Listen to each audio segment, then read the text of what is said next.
the boxes. All right, everybody. Hello and welcome to this downright just gritty episode we have tonight. People in the boxes, number 100, everybody. Let's go. Triple digits, people in the boxes. I thought this was actually it was a weird thing. I kind of thought of the topic, and then I thought of reasons why it's a really good idea to kind of go back to our roots a little bit and bring us, obviously I talk about sustainability all the time, and so tonight we're like survivability, sustainability. We're going to talk about hopefully more past tense things or present tense things. We don't need to get into a whole bunch of, conjecture, but we can think about situations we've been in and where we had to like you had no power for a while, you had to be out of, this or that. I, for one, am going to be in a little mini survival scenario tomorrow while I'll be out on a river for several hours floating down with a kayak, So I'm going to have certain things I want to take. I might need sun protection, although these aren't going to protect me from the sun. These are actually safety goggles that you can strap on and stuff. But I'll have this hat on, to protect myself. I'll have some water. I'll have, different survival things. I'm going to need a knife. I'm going to need different tools. So there's even a small scale in this. But I know I'm rambling, but I'm trying to give you guys an idea of the topic tonight. We got Jason with us with the 4720, 2710, 4720. One of them numbers, right? 727, 420. He's What's already going on, everybody? We got Kim with us with the Egypt Bean Review Remastered. Yeah. I forgot I got too many straps going on here. I thought you liked straps. Oh. No, strap-ons. That's what he likes. Strap-ons. You lost that other part of the word, so. The strap. Like you can tighten it up. You know what I mean? How are you guys doing? Doing all right, Jason? I haven't seen you in a couple of days, but it's been a wild week already. Getting ready for Ryan to get here. He flies in a week from tomorrow. He flies in Saturday. He leaves Australia on Friday night and then flies in Saturday morning, or Saturday afternoon. So. Who's Ryan? Ryan Ball from Australia. Oh. Yeah, you may not know him, but might not. He's usually sleeping when we're on here, sleeping or working. Yeah. They're a 12-hour difference. Yeah. So I put the link in the chat, guys. If anybody wants to come up and hang out, say hi, actually input something, or share your experience on the topic. That's what I'm trying to get to. That's what tonight's all about. I mean, we can't have just us three on episode 100. Come on, you guys. Who's out there who want to come up? Who remembers member berries back to episode 12, right?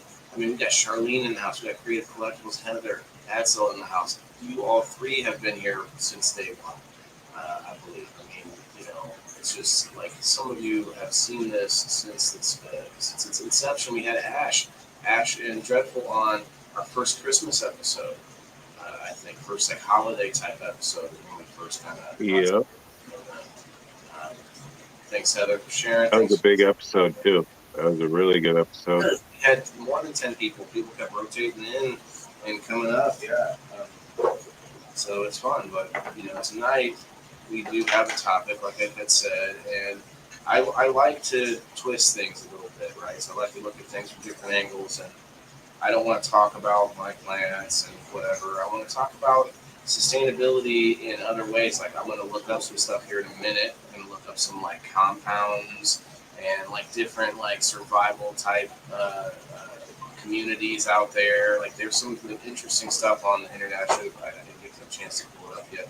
We're actually not live on Rumble right now. For some reason, Rumble is down. So if you guys want to help me out, get over there to X if you could. Hit up X and comment in the on the post, on the live stream. And remember, guys, hit the like button on the video. And I promise, yes, Wait, and your mic is cutting in and out bad. I was bumping the board. How about now? That? It's a little bit better, but is it bad for anybody else or is it just me? Yeah, it's kind of bad.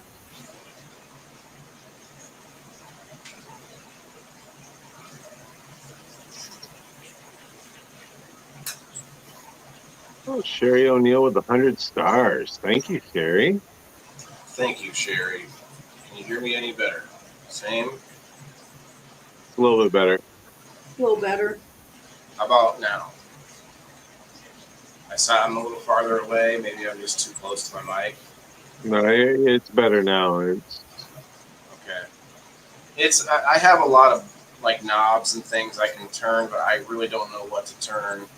Instant gain.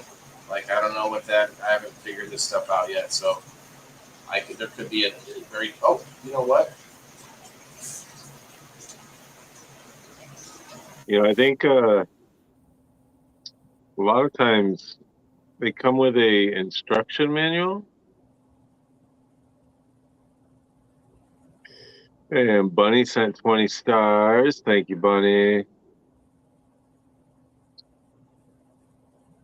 He is kind of hard to hear. He's usually loud and clear, Elisa says.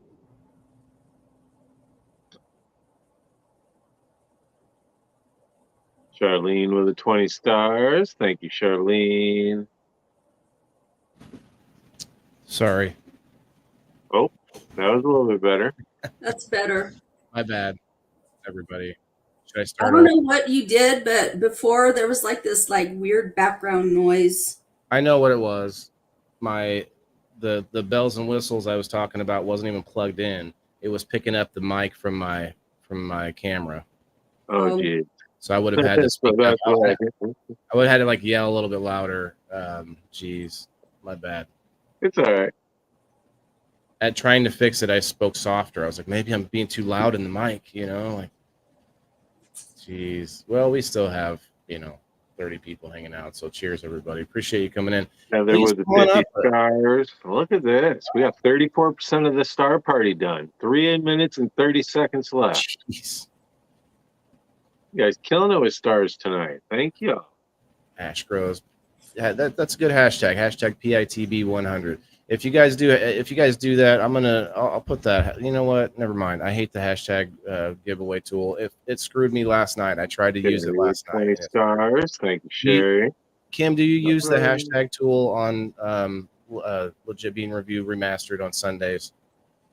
It depends on how many people are entering a giveaway, but if it's not a lot, then I have a subscription to those duck race things. Oh yes, I saw that. Those are actually pretty nice. Yeah, they're cute. It's really cheap too. Do they seem like they're accurate though? Because last night I did a hashtag for Luke from Riverview Road Apiary. Shouts out. We had a really awesome We Grow Wednesday on Grow Fam with a Luke in studio, and we showed off the whole honey process and everything. It was awesome. But we tried to do the giveaway, and it just crashed on me, and I had to start it over, and it just started back at 15.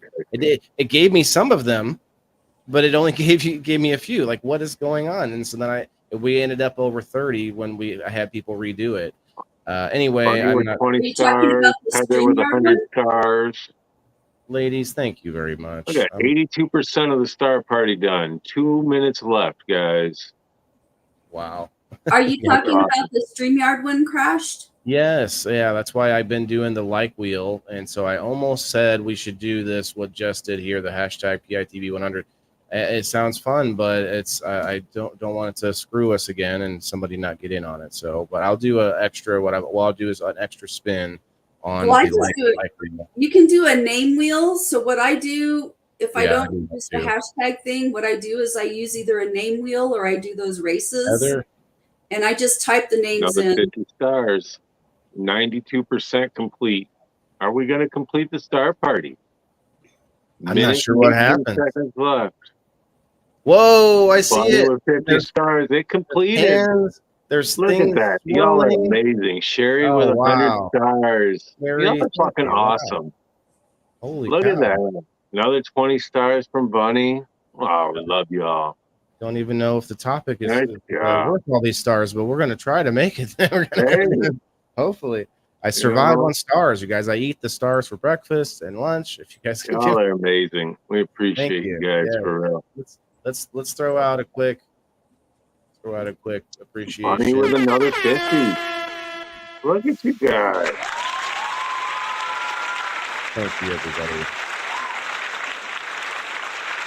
It's a hell of a party. That's for 20. Thank you. Yeah. Can't keep up with all the thank yous. Really. Wait, no, Bunny with another 50.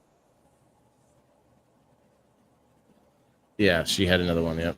Yep, they're 250s back to back right there. And then Ash is 20. Look at you. Another 20 from Ash.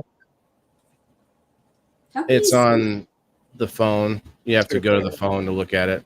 You gotta have a second of your other device out. Yeah, I got 3 of them up right now. So yeah, me too. But one of them's not working because another 50 from Bunny.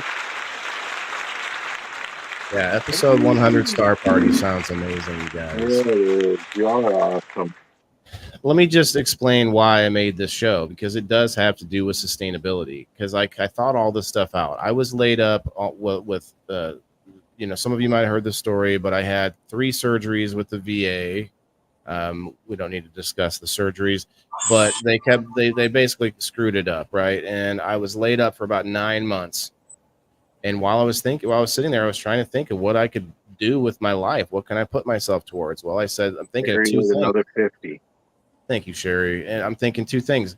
Medicine and farming and like sustainability are the 2 like most important things I can think of, period. Like in the world. Medicinal like knowledge, doctors, and then survivability. So I'm like, well, okay, that sent me down that path. And as I started doing my show, I started thinking of other shows, and we thought of this show because we can't have civilization as we know it without each other, right? And so we have to be able to talk. We have to be able to have conversations that are difficult sometimes. And sometimes you have to be able to say, all right, have a good day. I don't agree with you, but it's been great talking. I love you. We'll see you tomorrow. Yeah. Ask for another 50. And that's what this show is about. It's sustainability within our communication and our connections to each other.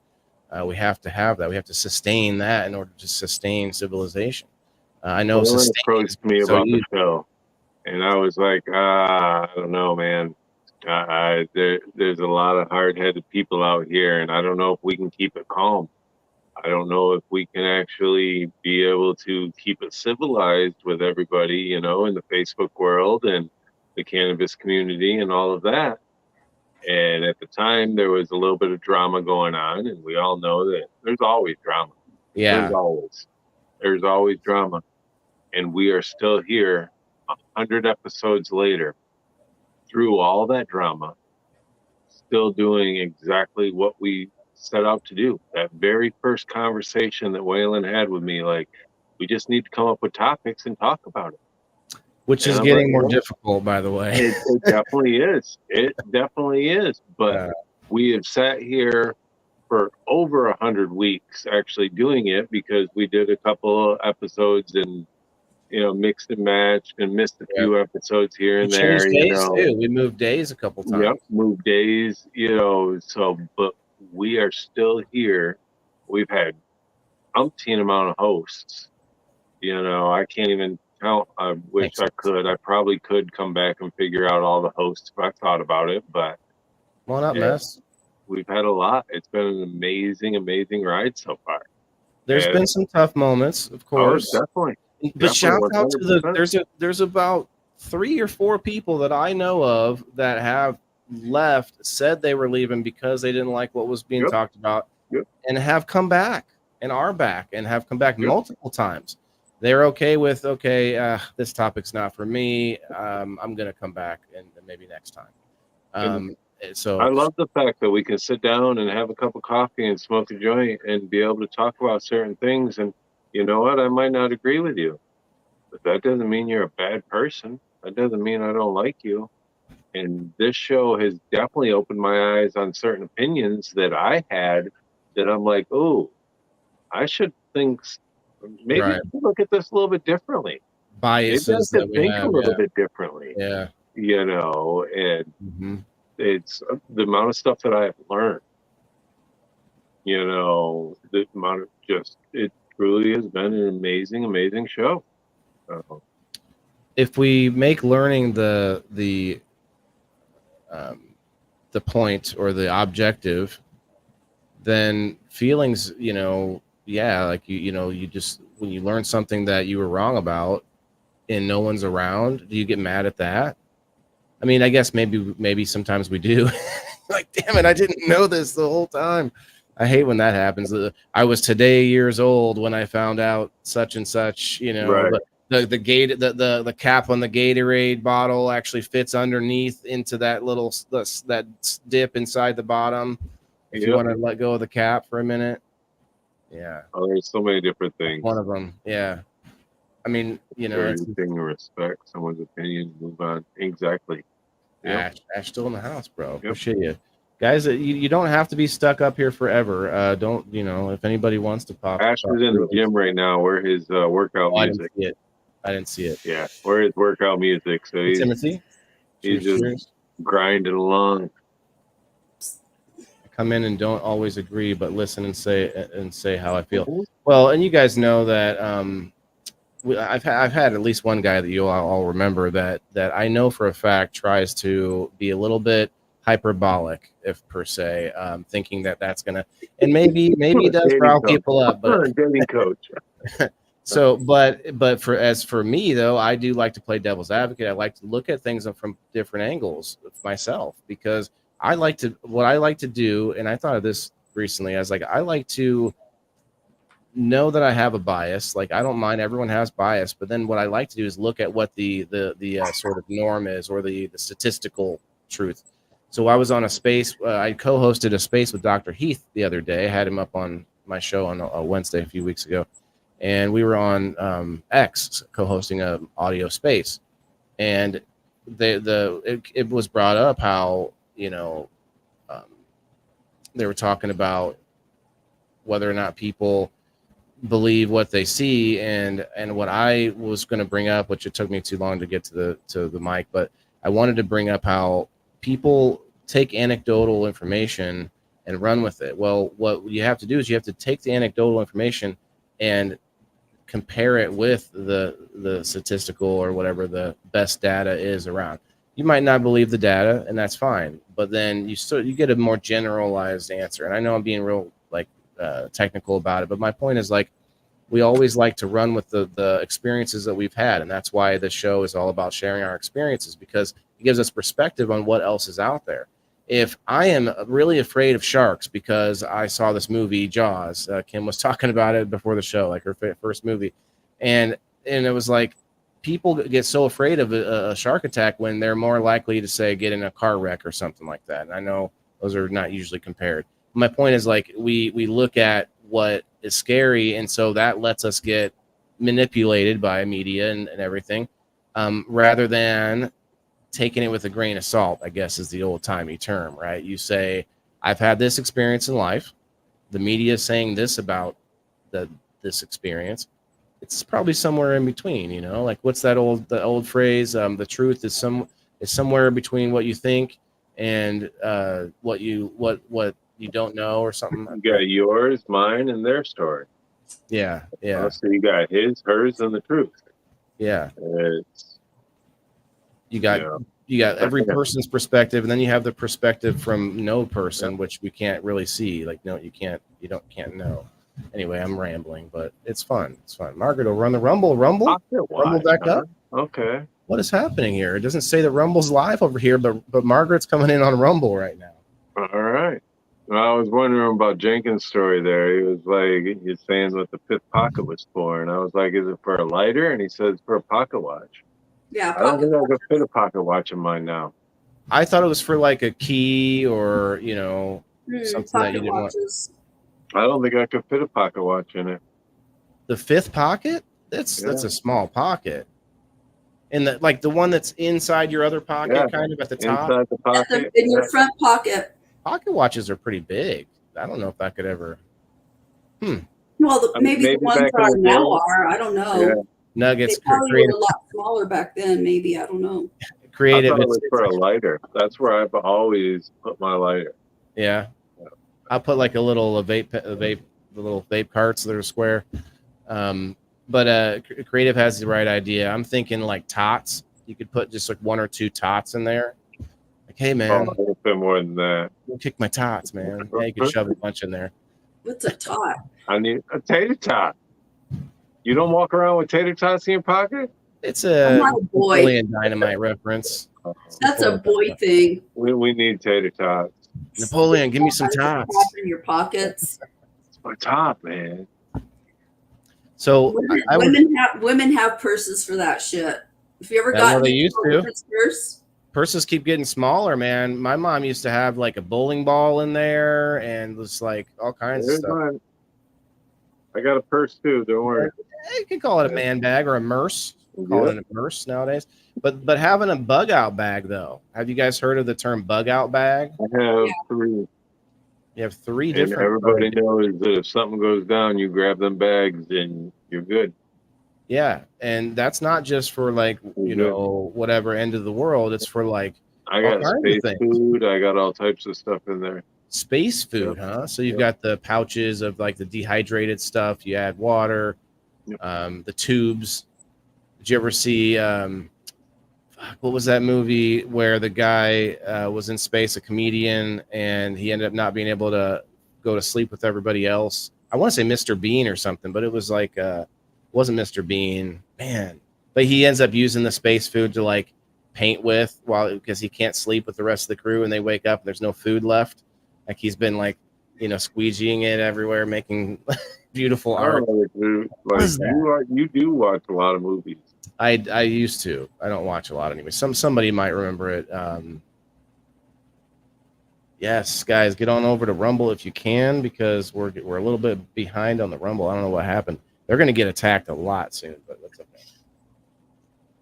Speaking of which, that's one reason I think that I went into farming too, is because no matter what happens, even if say a tornado takes out my house or say it's the end of the world, having the knowledge to grow your own food or even to be able to hunt or forage, knowing some plants, a little bit of knowledge in that respect gives you a heck of a step up when it comes to some bad situations. But not only that, I thought of, well, in good times, there's always a reason for more people to grow more stuff. Even right now, like in any time there ever was, there will still always be a reason. And if say, okay, everybody's Kim and Jason have the tomato market cornered, and their tomatoes are the best tomatoes. Well, I'll grow something else. Like there's so many things to grow. Like saffron. You guys ever heard of saffron? If you can get an ounce of saffron, it's like thousands of bucks. But you have to have like this giant field to grow like just like a little bit of it. It's crazy. So there's some interesting. I'm having problems with my strawberries right now. Really? Yeah. What problems? Bugs mainly, but it's not eating anything else. Is it flowering or there's strawberries already? There's strawberries already. Yeah. Creative's not putting tots in her purse. Well, you put a bag in there first, Creative. How old am I, Rose? Creative won a smoke freezer today. Rose, I'm old. How old do you think I am? There was this guy I used to work with when I was in Long John Silver's. All of us 16-year-old kids. He was 30. And he'd always be like, "How old do you think I am?" Like to the young kids, because he was trying to look young. You're a geriatric millennial. I'm an exennial. Yeah, well, that's called a geriatric millennial. I straddle them both. 38 rows. Okay. What's up, William? Is that a yes or no? No. And Lisa May's not right either. I'm 40. I won't let you keep going. Okay. Guys, if anyone's out there wants to pop up for a sesh even and just say hello, come on up. Keep putting the link out there. Rose the is Ash knows. 23. People still guessing. I already said it. Well, that's the delay catching up. The delay. Well, then so with this thought, I was like, well, I don't want to buy a bunch of gold because, like, what are you going to do with it? You can haul it around. Like, if you have to leave, if you have to bug out, whatever. Knowledge is really one of the most like valuable things. Like, I do have a little Bitcoin, but if if the grid goes down or whatever, like I can't access electricity, like what does it matter? It's not really, that's just for like a side, like a long-term sort of investment if it works out kind of thing. But it's not like I'm putting all my eggs in that basket per se. So it's just thoughts of the future. But I know I thought of these things a long time ago. I was like, well, I want to do this, and this, but precious metals are fun, but I don't know if it's like a Mad Max third world scenario, end of the world, post-apocalypse. No one's going to care about your gold. Nope. They want your ammo and your food, like Probably fuel. and fuel. Yeah. So those are things that I think about, like what's really valuable and what is value. I was talking to Luke yesterday about people getting back to the barter system. Like, people right now, you can go and become friends with a farmer and make a deal with them to get a half a cow. And you're like, boom, you can go fill up if you got a chest freezer. I don't have a chest freezer, unfortunately. I could maybe fit like a cow's leg, maybe cut it up into small pieces in my freezer. But like, not everyone has that, I know. But like just going out to buy like a half a cow seems insane, but it's actually so much cheaper than if you were, long term, if you know what to do with it. But that kind of system's coming back, that barter system. I've mentioned this before, but the farmers market, at least the one that I go to, shouts out to the Peoria Riverfront Farmers Market. They have a booth where you can go and trade in. You can link your food stamps if you have any, and you can get little vouchers to buy fresh food at the farmers market. So we aren't limited as much as we think as far as like trying to find healthy food. I'll say the farmers market might be a little more pricey in some things. Why are you buy the cow when you get the milk for free? Oh, snap, Jess. Well, I mean, maybe you want like a whole herd of cows. She's spicy tonight. Yeah, Jess can get spicy sometimes. She's spicy tonight. Sherry grew up bartering. Well, heck yeah. I mean, I think, people get caught up in the greenbacks and then they think, money is that they bastardize that phrase, money is the root of all evil, when really trading and money and any sort of system where I get something from you and you get something from me is the transfer of your labor and your time, like how much we work and how much we spend on that work. And that is exactly what value is. And so I like to be paid in weed. There you go. I've done that. I paid a plumber one time. Like, weed and food. Here you go. Weed and food. Yeah, you want to have a sandwich? There you go. Like it's we have to realize that's a way. If you were a woman, you'd be paying with sex. That's possible. With sex as a man. That's the oldest. Don't they say that's the oldest profession? I've paid for things with sex before, so yeah. Okay. Yeah, I guess touche. It's. I can't tell you how many people have said, "Yeah, I'll do that for you," but and I was going to pay my money, because I'm not like that. You said what? I was going to pay my like, money. Well, we can work a little something out, and I'd be like what? It's like, oh my God, I'm not like that. No thanks. You like then you run into those situations, and then you just get like a half-assed experience. Like, what? You didn't. Rose wants to know how old you think she is. Rose, I don't have a image of your face. She's on the family banner. I mean, I can't tell you the last time I looked at the family banner. As soon as you click on the page. Let's go look at it. private page. Don't bring it up. I won't. He Why do that? Oh, see, says, "Oh, oh, she's got different accounts, and I don't equate them all. So Kitty Cat, it's episode 100. You have to come up." come on, Kat. At least we're dying up here. We can't even talk. We don't have nothing to talk about now. We're just running out. We're on empty. We need your help. She survives up there in like a log cabin in Newfoundland. I think they still have outhouses. You upgraded to the log cabin? Well, they call it logs, but really, I mean, they're just big sticks. I mean, let's be real. Just kidding. I made a bunch of forts. You guys ever been in the woods as kids? You ever go to the woods and build yourself a fort, Jason? You ever do that as kids? I've done it as an adult. Well, we had in my okay, touche. We had in my gully, we had these like different gullies meeting up. So I had like this big wooded area behind my house growing up, and they had Boy Scout troops from years before had built different forts in there. One of them we used to call the tire fort. They had drug all the tires that you find at the bottom of the gullies, and built like a whole circular wall of tires, and then built on top of that. And so stuff like that is pretty interesting, where you come across like a tree fort.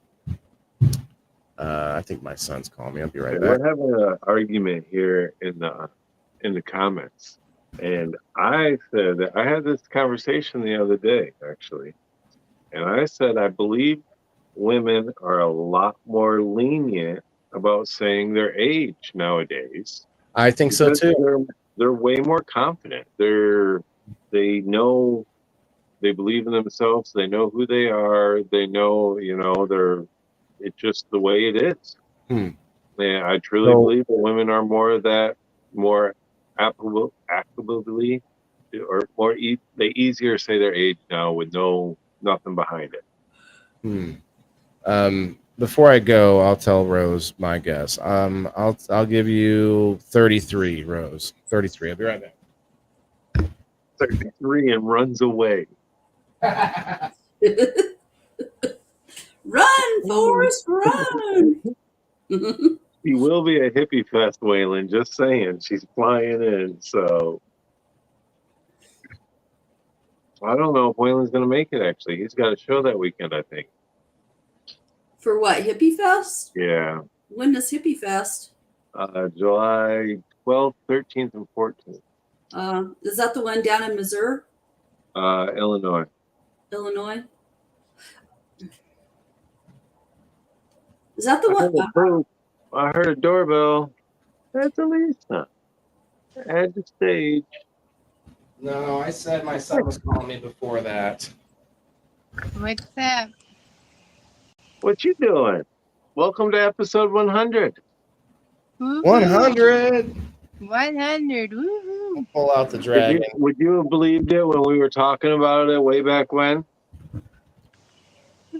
How many do you think you've been on, Elisa May? I don't know. Too many. Too many. Fuck There's you. the door, You can go. Bye. That X button is right there somewhere. Just kidding. Just kidding. So This one is my favorite show, though. Congratulations on making it to 100. So what makes it your favorite? Because it's not just talking about plants all the time? Yeah. Well, okay. I mean, no, I do. I think it's the grow favorite. Your mind and grow other things, too. Right. I mean, plants are cool and awesome, but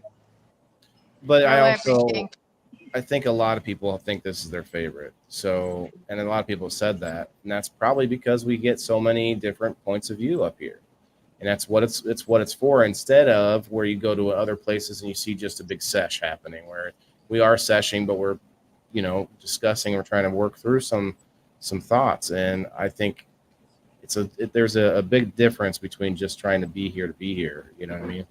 There's been some really good topics. Not coming up. She's on her way home. When she gets home, she'll come up. I see. No worries. I'm gonna do a dab though. I've got my e-nail heating up. Yeah, Kat, that was a very emotional episode. Like that was one that had one of the first ones that we had tears on. Um, we I had a remember lot of the tears on some of these episodes. postpartum depression was the first one I remember tears. The Yep, pets that was one was rough too, for sure. Yep.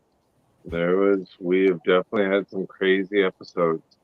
Well, that's a good actually segue. What about pets in a survival scenario? Like, what about like we need animals? I think in any either topic, sustainability, survivability. You kind of have to know a little bit about some animals, at least in your area, especially if you're going to be, outside and you have like limited resources. Like you don't want some, like if you're camping and a bear takes your food or whatever. Oh, we were talking about this yesterday with Luke again. Another reference of how bears don't actually like honey. Actually, I don't know if we talked about this on the show. Bears don't eat honey. Well, we think they do, and I don't want to tell my son this, but Bees. they eat the larva. Mm-hmm. The larva is very high in protein. Yeah. So they look like they're eating honey. They got this big paw of honey, but they're just looking to eat the larva. Yeah. I don't know if a bear gets hungry enough, he'll probably eat anything. Well, Yeah. he's eating the honey with the larva, like he's still eating it, but trying to get the little goodies. So I have a story. When Okay. I was little, when I was about 9 years old, my parents put me in a private Catholic boarding school while they were going through their divorce, and I didn't like it because I was Catholic, and it was very, very different than what I was accustomed to, shall we say. So I was very rebellious, and me and a friend at the school decided one day that we were going to run away and go to this amusement park that they have in El Paso. And so we left during recess and we ran away and we went to this park. Both of us were about 9 years old. Right? So we get to the park and it's miles away. All right. And we get to the park and we're there. We can't get into the amusement park part because it doesn't open until later in the day. So we hung around at this big lake that they have there. Well, we started getting hungry. And so I was like, well, let's catch a duck because there were ducks all over the place. And I was like, let's catch a duck. Eat a duck. And we'll get some barbecue. We'll get some charcoal. We'll steal some charcoal from somebody that's, doing their thing here. And we'll barbecue a duck. Wow. Wait, so I feel like that's a shirt coming on for you. Eat a duck. Keep going. Don't stop Keep going. there. I want to see what happens here. This is intense. Well, really nothing happened because we couldn't catch one of those fucking ducks. So, and even if we would have caught the duck, like how the hell I Would you have wouldn't know plucked how the to duck? kill it and I wouldn't know how to dress it. You did say plucked, right, Jason? Pluck the duck. But it's like the thing is that we all have these great ideas. We always have these grand ideas about Cheers. shit, and it's like if you don't have any experience on how to kill an animal and dress it, those are things that I subsequently learned, later on in life. Oh, fuck, we gotta pluck the duck. Well, you have to dress them, it's like you gotta do more than that. You gotta do all types of shit to a duck. Yeah, I don't know. I've never done anything to a duck. Yeah, take out you your gotta mud take vein. the neck out. You gotta take out, like, there's so much you gotta do to get that duck ready to cook. And, Yeah. oh, I'm probably gonna Sure, start. I don't know. I don't have any experience killing any birds. I've gutted cows, and I've been around. I haven't gutted a deer, but I've been around. My dad was a hunter, so I've been around that. So I know how to do that stuff. I know how to clean a fish. But it's like survival is more than just. how old were you when you were trying to catch this duck? 9. Okay. and you were That going to was- steal some charcoal. Yeah. Why didn't you just steal food that might be there too? Right. That's Can why I I get don't those? eat fish Like, now because my brother went if a fishing and came 9-year-old home walked up, and we were- started skinning the fish, and they chopped his head off, and I was just watching him. No more fish, never. Yeah. oh, so Well, I'm a survivor, so there's things that evidently not. You can't catch a duck. Did you ever try? Did you go back to get that duck? Like, I'm going to come in there. nope, 12 years later. Start No. eating bugs at that point. nope. The duck turned into a swan. No, it was a duck. Wasn't a goose, wasn't a swan, it was a duck. Yeah. But it's just, we have these grand ideas about, I'm going to survive. And it's like most people have no clue on when it comes to animals. There's things like, Well, it it's won't not even be easy that. killing something, first of all. It'll be people killing each other, though, as I think before Uh-huh. you even have to worry about how to go dress an animal. You'll be like, people will be people like in cities. That's why I'm trying to move out of cities.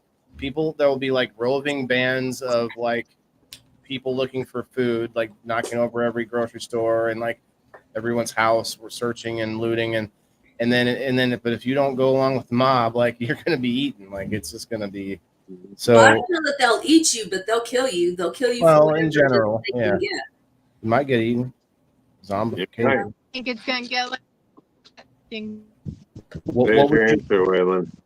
what would you guys do if you were stranded up in like a mountain, off of like an airplane, like that movie Alive, or was it called Alive? Yeah, live. Those Something like soccer players in, I think it was Chile. You're only 10 But off. eat some cicadas. We learned they were nutritional this year. It's amazing. God. I don't know. You I don't figure it know. out. It's like you can eat grubs and worms and bugs and Yeah, people stuff. will. We eat things If when we're you get hungry, that so like starving, you might start hallucinating and going crazy first. Either way, exactly. you're screwed. Mhm. Yeah, I don't think I would kill somebody to eat them. I think we would eat each other. Or people would eat like berries that they don't know about and mushrooms that they don't know about and stuff. No, I You could, don't think? you could have a couple inches off my ass. Okay, yeah, you're like all right. Is it still cannibalism if they don't die? If I just eat No, parts of not if I give it to you. It's not cannibalism. Okay, that's it. Yeah, it's a 9 possession is 9/10 of the law, so you're not cannibal.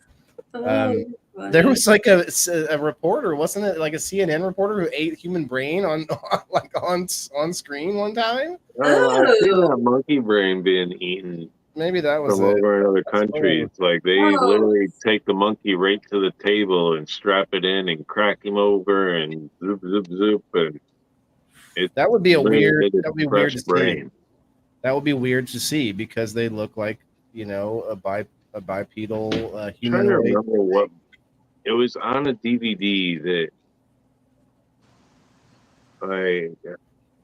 wasn't 1,000 Ways to Die, but something like that.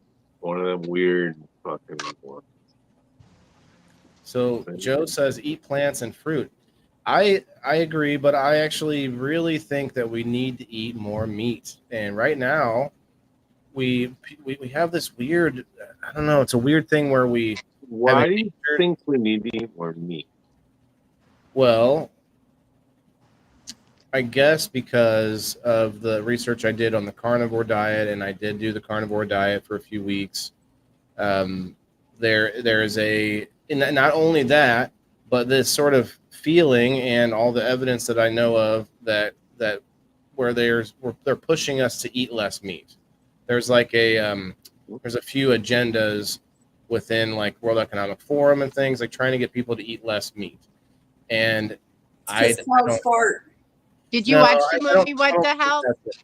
No, what the And hell? all the slaughterhouses that they're mass producing and they're overpopulated and they're injecting them with the antibiotics because of it.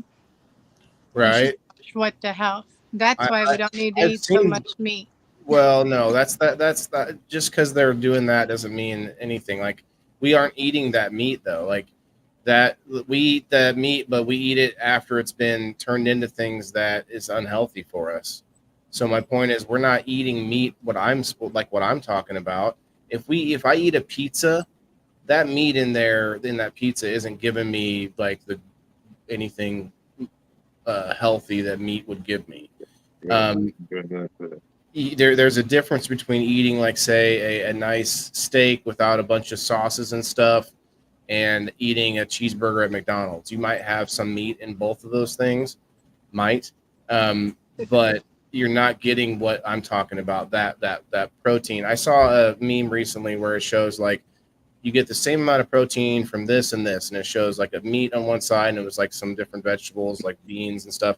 And I'm like, that's not true. I commented, there's different types of protein. There are different types. You don't do not get the same type of protein from eating peanut butter as you do from eating steak. No, You might get peanut butter, and not only that, but you would have to eat a 5 pound peanut butter sandwich to get the same amount of protein as you would out of like I think it's like an 18 or no, was it a 8 ounce steak or something? I'd have to look up exactly, but it was very crazy. I'm like, who's eating a 5 pound peanut butter sandwich?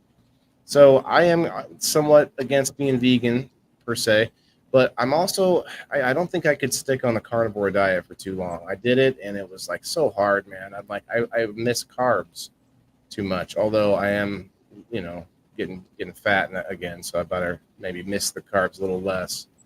But touche. I can eat everything but meat, really. But peanut butter, I can Yeah, eat but you've that. never done an only meat. The I problem don't with know. I do not like meat that much. well, if you don't like it, it's one thing, and I know, Kat So doesn't what eat. do we call it? What are we considering meat? Red meat? Are we No, considering chicken a meat? What are we just considering? I Not mean, an animal, no another meat being that's been slaughtered. meat without all of the other processed stuff. So then you can So have we're not talking McDonald's, Burger King, Wendy's. no, no. I'm saying we Okay. need to eat more like big hunks of meat of different things, like whatever meat you like, chicken, red meat, pork. Like there's lots of meat, fish, lots of meat products too. But my point is with this is that all of the complex processed foods, the breads and the sauces and all of the different really preservatives and things like that. That stuff basically keeps us from getting a lot of the nutrition that we would by eating the vegetables and the meat that we think we're getting. Hey, I just had a salad. But yeah, but yesterday or this morning you had cereal, and that cereal basically just filled you up with these empty carbs and then just flushed all that nutrients out of your system. I'm I just think another thing too is the meat's not as healthy as it used to be That's the other thing. What because to it's Elisa full of May's point, yes. steroids. To Elisa Full of May's point, yes. steroids. Mm-hmm. it's not as grain. Like the 80% of the pigs meat that in we're America eating, the bacon is that we're eating, it's being raised for that in the slaughterhouse. You And know, they're trying to maximize so size, like Elisa yep. said, with like So antibiotics it's and not out there eating injections. that wild watch what the uh, health, Waylon. grain and all of that stuff. I'm You not know, going Well, to I'm tell same you worried with that about it doesn't. fake cowboy. food. There's fake food out there. China's been making. There's multiple Yeah. different things that is fake now that they I mean, sell. we've already learned it with our chickens too. The free Our range chickens poisons. versus cage chickens.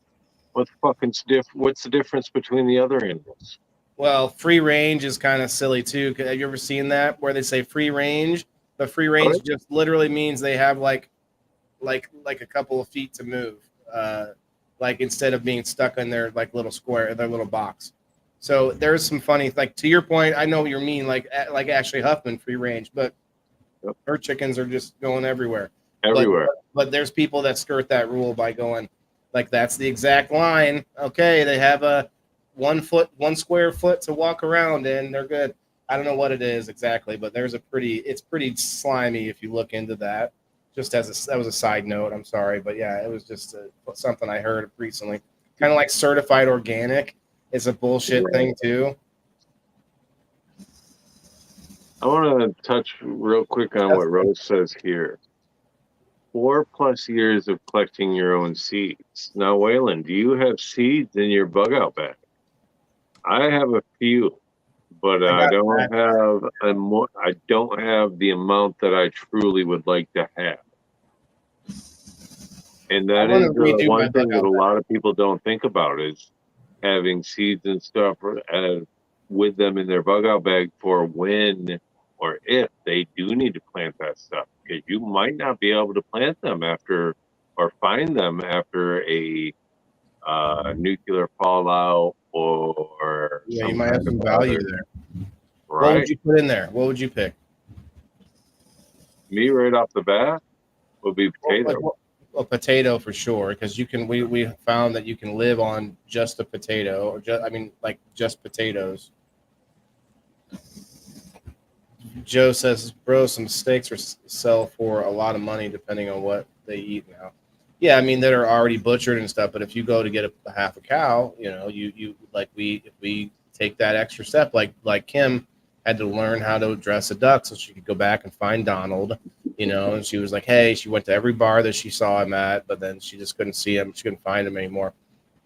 He went off with some bitch named Daisy, and it was like, fuck that duck.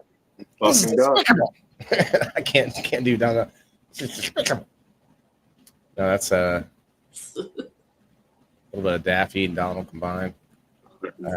Organization is BS too. You have to grow your seeds. I have generations of seeds from package.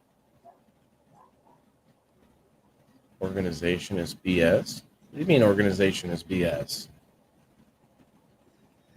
I think that's interesting though. I wonder what other people would pick. Potatoes, you don't really have seeds. You just have to have a little bag of potatoes. Well, yeah. I mean, but you do have potato seeds. Like Johnny Potato Seed, you just have this big sack of potatoes going across the country playing potatoes. Why not, man? Just potatoes. You have to grow from grow to get that shiz out of the veggies fruit. What? It's always good to have a lot of cannabis seeds. Then you can just give them to people too if they want to learn. I think cannabis will be a very large one because it's medicinal. It can be used in food. It can be used for all types of stuff. So, I was going to bring that up earlier that cannabis would be one of the most valuable things in a post-apocalyptic scenario, like to be able to grow and get and barter with. Like, I wouldn't want just cannabis, but having it, like you were just saying. I think tobacco would probably be a good thing to have too. Yeah. Why? I think about 10 years ago, maybe 20 years ago, it would have been more. But there is medicinal use in it still. So. Tobacco, yeah, because people who do smoke, they'll probably go crazy if they don't know. What's the medicinal use of very tobacco? Popular. Like Native Americans use it in their ceremonies and stuff. Like there's a lot of tobaccos. But do you think it would be like an easily tradable thing if you had just the tobacco, not any way to smoke it? I mean, there's always a way to smoke it. Okay, touche. If it was like a loose bag of tobacco, there's always a way to smoke it. I think Kim's point though, if you were growing it, you could have you could make those old school twists that they used to make in the settlers' days. Oh yeah, there's all types of stuff, definitely. Well, people chew it. There's a world crazy tobacco is going to be the least of your worries. Yeah. Sherry's bartered with him. People are starving. My mom would make it into a paste. Would take her menthol cigarette and turn it into a paste and put it on my toothache. Huh. So bees are attracted to nicotine.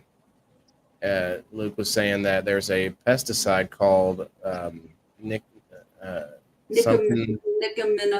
something like that. Yeah, and it's like partly nicotine or whatever. It's a derivative of nicotine, and they are attracted to it, which is killing the bees. It's hard to keep them alive. I think they've outlawed that. It's one of the more they recently shut down, I think, 9 different pesticides.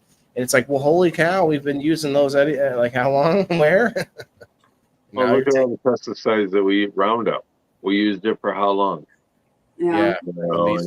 I would say 30 years, if not more. Horrible. Look at the baby oil that we use. You know, Johnson and Johnson baby powder and I didn't stuff hear about that. we use What happened with that? for. Oh, it was What causing happened with ovarian cancer. that? Yeah. I didn't know that. Yeah. Baby Oh, yeah. oil and baby powder? Baby oil, I don't know about, but baby powder, yeah. It had. I used to use baby oil to shave my head when I would do the head shave. Yeah, a lot of people got cancer from using baby powder. Is that spot? Is that why my second twin is growing on my back? Bunch of testicular cancers, all types of shit from it. Yeah. I can't remember what's in it that causes that. I want to say it has what is that stuff that causes mesothelioma? Asbestos. Asbestos? Really? I don't know. I can't remember. Let me look it up.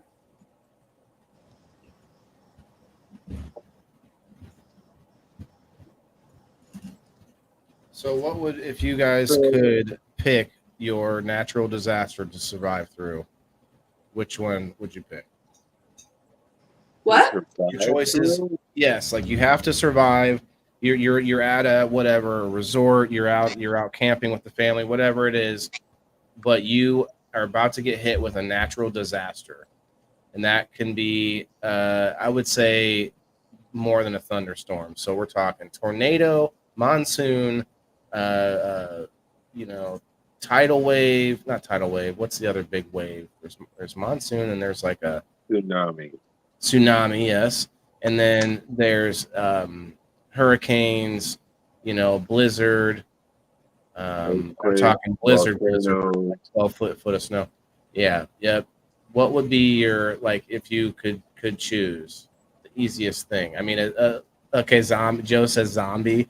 Ooh, I don't know, man. How many people out there, comment below, have thought about, because of all the movies, all the shows, have fantasized about living through a zombie apocalypse?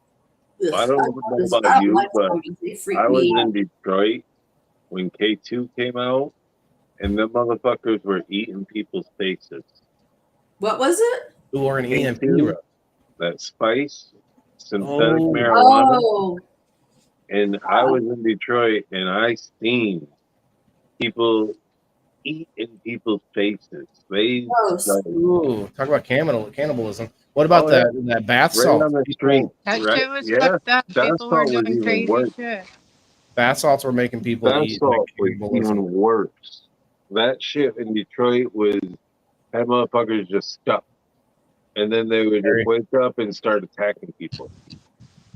Perry says he's prepared. I know somebody who OD'd on it.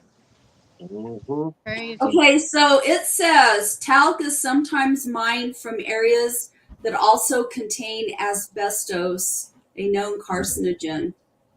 And they were able to pick that up at their local gas station. Talc deposits can contain toxic forms of asbestos. So there you go. Talc. Stay away from that shit. I thought it had something to do with asbestos. I used to use it all the time when I was a little kid. Well, like I used to. I can't have kids.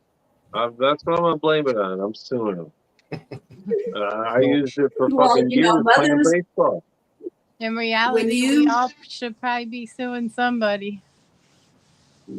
So I found this article on Live Science. 14 of the deadliest natural disasters in history. I'll try to go through them quickly. Is it not going to number them? Okay, so let me go back up here. That's not counted as one. Every year, some of the deadliest natural disasters: earthquakes, earthquakes. I forgot about volcanoes, volcanic eruptions, hurricanes, tsunamis, floods. Remember like Louisiana with the Hurricane Katrina. That was a pretty intense time. Wildfires, droughts killed nearly 60,000 people, according to Global Change Data Lab, which whoever they are. 60,000 people a year. That seems kind of low, doesn't it? How many people that die from all those natural disasters that were just mentioned? I mean, if you think 60,000? about There's it, 7 billion volcanoes people. really killing a lot of people. Okay, take that out. Hurricanes are only once in a while. Okay, but we Yeah. definitely get them all over the Floods world. and wild swap fires, we've come pretty good at. We've had a lot of Droughts, we've earthquakes recently. definitely come good at. Drug, suicide, and car accidents. A lot of people are dying from that. Not Yeah, natural disasters. natural disasters aren't 60,000. Seems like a lot to me to die in Okay, a fucking huh. wildfire or an earthquake. But like droughts, though, you feel like there's some bad droughts in like third world countries. You feel like 60,000 just They doesn't. ain't dying. Well, they do, but maybe Are we not that hearing many. I about guess it? maybe not that many. Do Huh, you think, like, is it something interesting. that if we Yes, don't hear about it, does it happen? right. Well, it's just like the Dust Bowl. Well, like you don't hear about that many earthquakes, and when you do, they're not like that bad. No. Well, Yeah, the ones you here hear, aren't you that hear bad, about a but couple hundred shoot, if you dying live in if China it's or a India Yeah, or yeah. yeah. Here, Nepal or somewhere, This is a historian's estimate on the number of fatalities linked to these natural disasters. Okay, so this is the AD 1138 Aleppo earthquake. Aleppo, 13th century citadel of Aleppo in Syria, has been listed since 1986 as a uh, UNESCO World Heritage Site. On October 11th, 1138, the ground under the Syrian city of Aleppo began to shake. The city sits on the confluence of Arabian and African plates. Sorry, making it okay. Right, so okay, those are the tectonic plates, right between the Arabian and African, making Mhm. it prone to temblors. Temblors. Look at that. Ever seen that word? Let me zoom that in. Temblors. But this one was particularly violent. The magnitude of the earthquake is lost to time, but contemporary chroniclers reported the city's citadel collapse and houses crumble across Aleppo. The results death toll is estimated to be around 230,000 people. That's wow, unbelievable. that's That figure comes crazy. from the 15th century, and the historian who reported it may have conflated the Aleppo quake with one of the occurred that was or in what is historian oh wait now the modern day Eurasia country of Georgia. Okay, according to its 2004 paper in the journal Annals of Geographic Annals, Geophysics. Still annals. is supported. I know I said that. I said it right the first time, so I knew how to Oh, say it okay. right. And then I changed it to anals on purpose. This supposed death toll marks this event as one of the most deadly natural disasters of all time. Okay, 2004 India Ocean earthquake. Okay, wow, that's really recent. Does anyone remember this Indian ocean Oh, earthquake? yes, I remember that. Don't you remember that? It was That 2000. happened like right around the time I of was in Iraq They're when that still happened. cleaning up from it. Hurricane Katrina. They're still cleaning up from it Oh, yeah, because that they was keep getting hit horrible. every single year. Have a good Yeah. night, William. Have a great one, brother. This is so December of 2004. I was in Iraq. I was not. I had zero fucks given about anything else going on around me. I was probably playing video games on my laptop in my hooch before the next mission or something.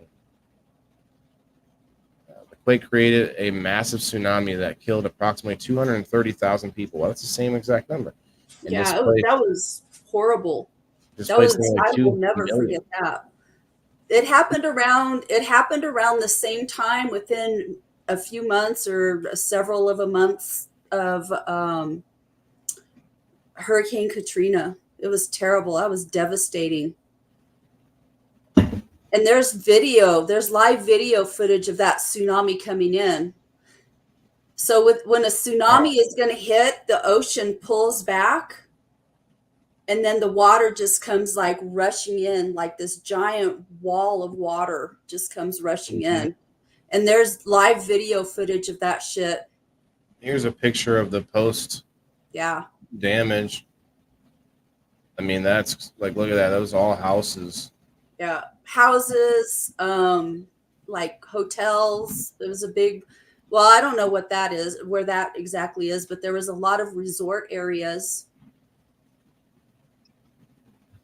And just like, I remember like hearing all the survivor stories. Like there's this guy, his name is Nate Burkus, and he's a gay man. And him and his partner. So Nate, I don't know what his partner did. I can't remember what his partner did, but Nate Burkus is a famous designer, like interior decorator, designer kind of a guy. And they were in one of those areas where the tsunami hit, and it was horrible.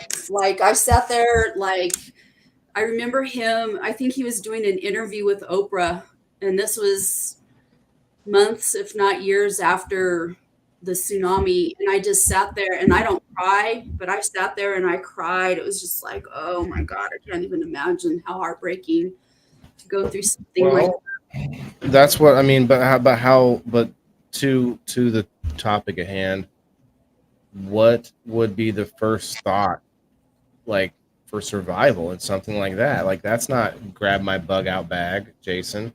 Like say you're at a resort, on the beach with family on vacation. It's like, what's the thought? I mean, is the thought, well, just hope it takes me because I don't know where the hell I'm going to be when it. Because look at what it says here. It says nearly 2 million people were displaced from 14 different South Asian and East African countries. Yeah. So they were like, tsunami. And the sucky part of that was that the sensors, because they have oceans, they have tsunami sensors out in the ocean. The sensors had failed. The warning system had failed. So, but that keeps happening a lot of times, like the Katrina. Like, well, we over rely on technology, and people get complacent and think that you get lulled into a sense of security because you're complacent with shit. Well, there's this whole line of thinking where not thinking, but it's truth, where we lose the ability to do some things that were from before us, where we like technology gets passed down. And you're like, there's a thing, and I was watching Timcast IRL.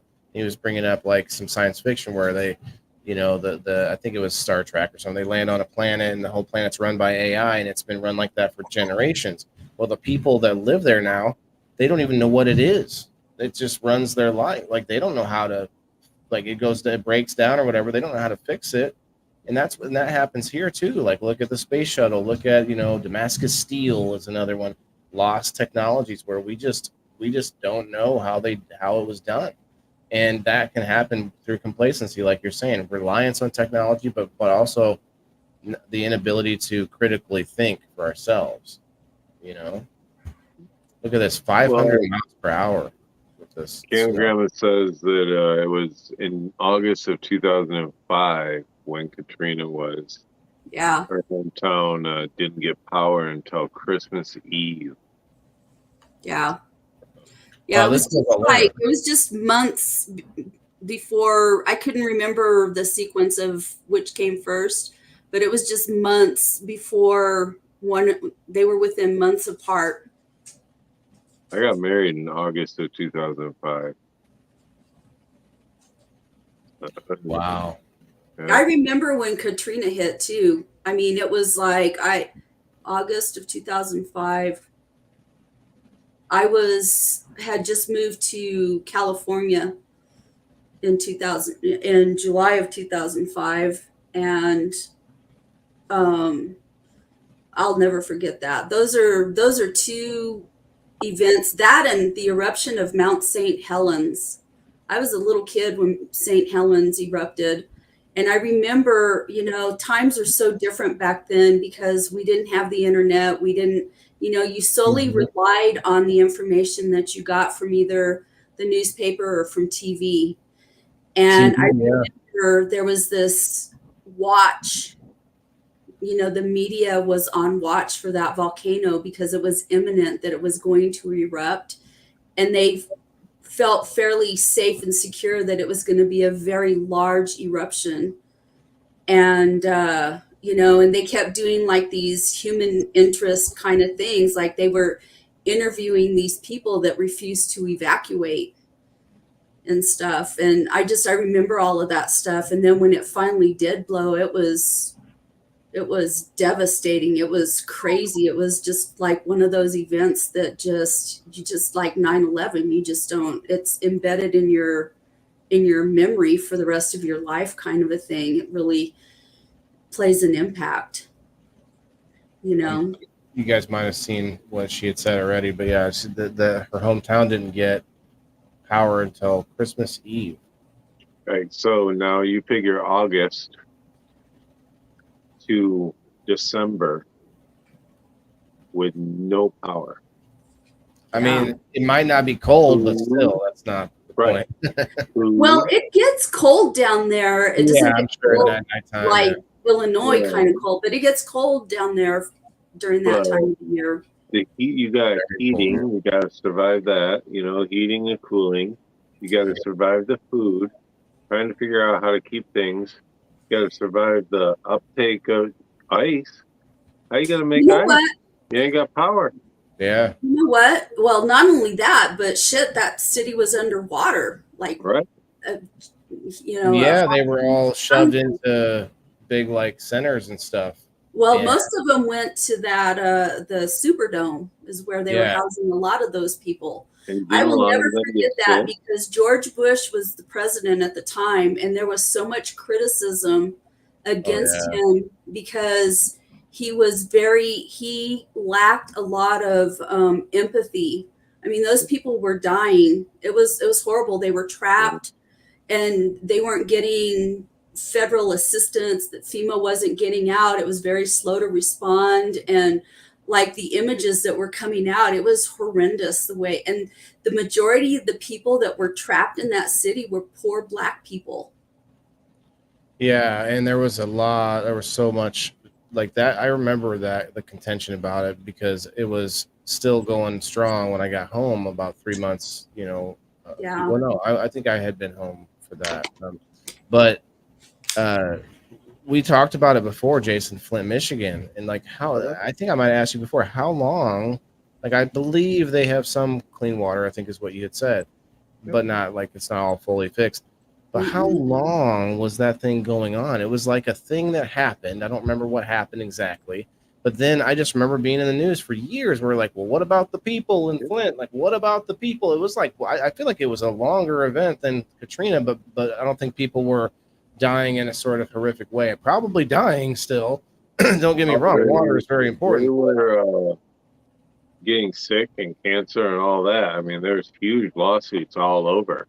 So it must have been like during the lawsuit when it culminated into the news when everyone else started to get to hear about it and then became a thing. Well, to what reminded me of it was Kim talking about the empathy of it.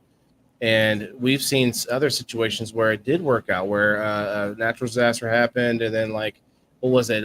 Something happened in Texas, and then somebody like there was a big effort to build a bunch of new like homes for people. I think it was mobile homes or something. I can't remember. But then like container homes, and then there was this whole thing of displaced people happening. Was that during the blizzard in Texas? Maybe because they weren't prepared and all these windmills got frozen. This happened. This couldn't have been more than 10 years ago. I don't know about the windmills getting frozen. Their power grid. Power grid. Okay, that was what happened in Texas with that blizzard because I'm right next door to it. So I remember when that storm hit. It hit New Mexico. Everything hits New Mexico first.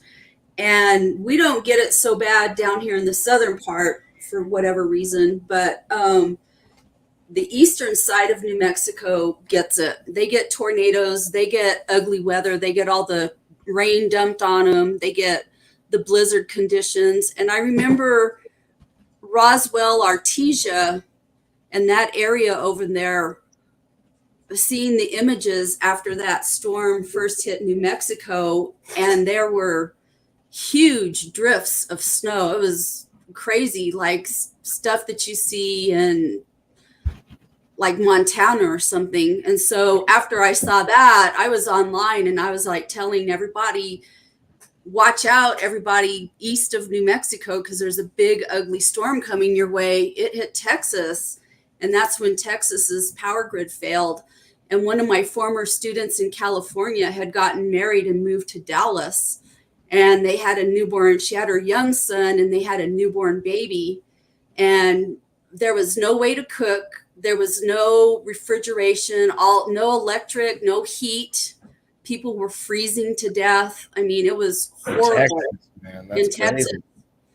Well, Yeah. And, but you know, the thing about Texas is like North Texas gets colder than fuck, man. You go through Dallas in the wintertime, it's cold. You get wind shear, you get stuff that freezes.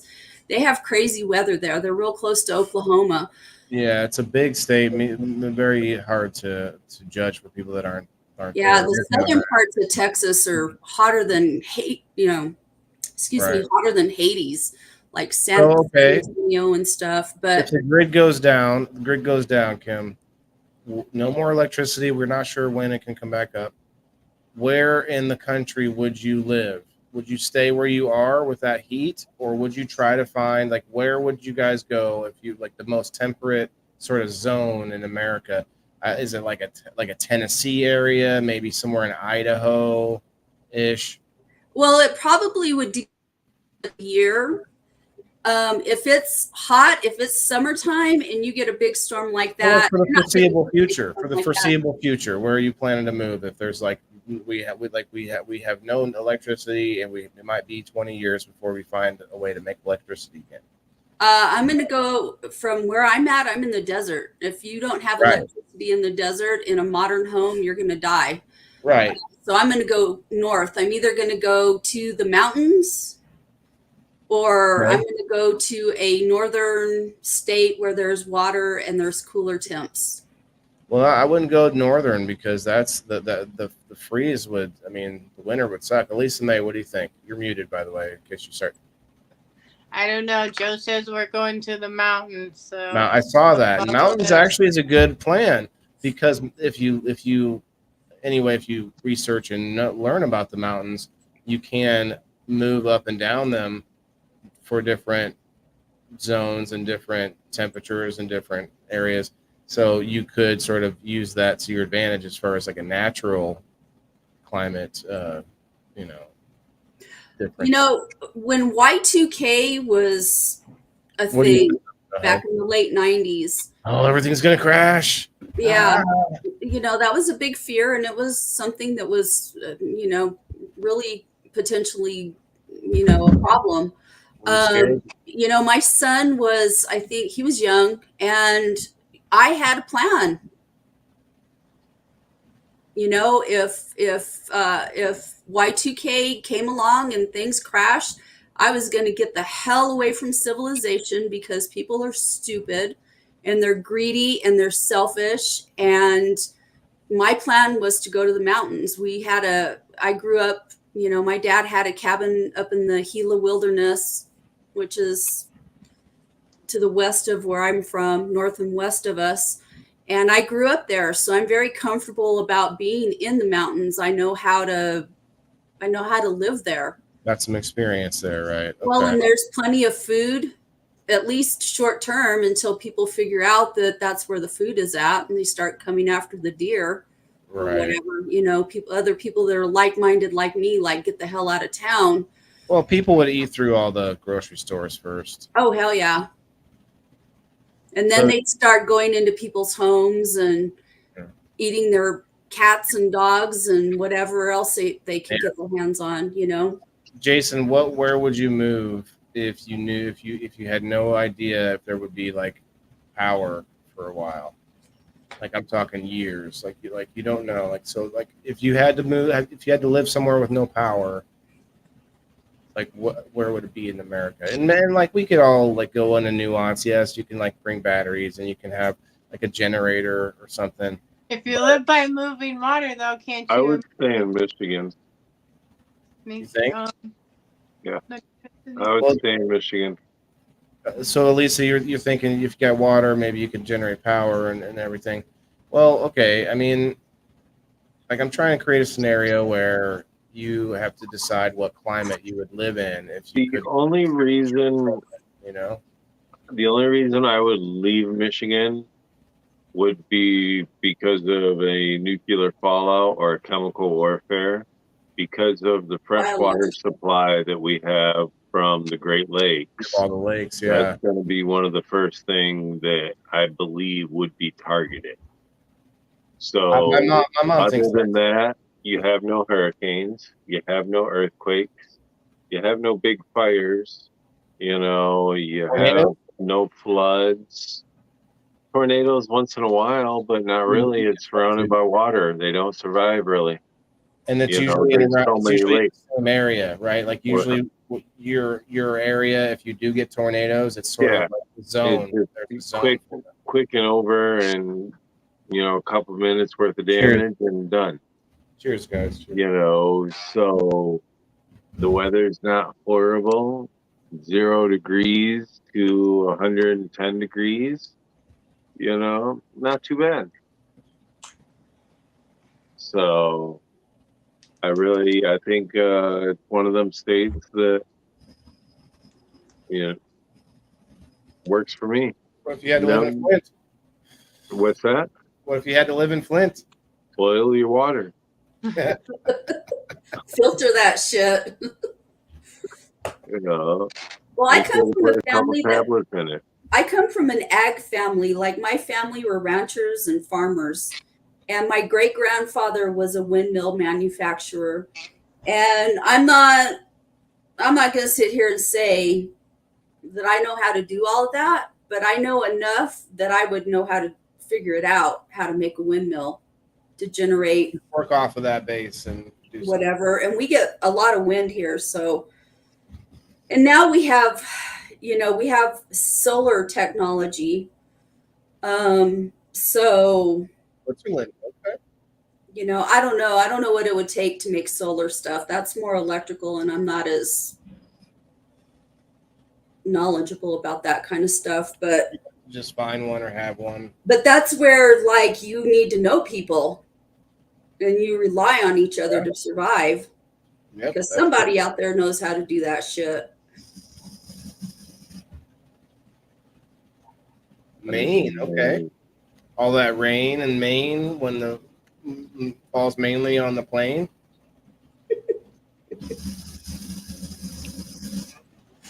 You guys remember it? I don't think that was exactly it, but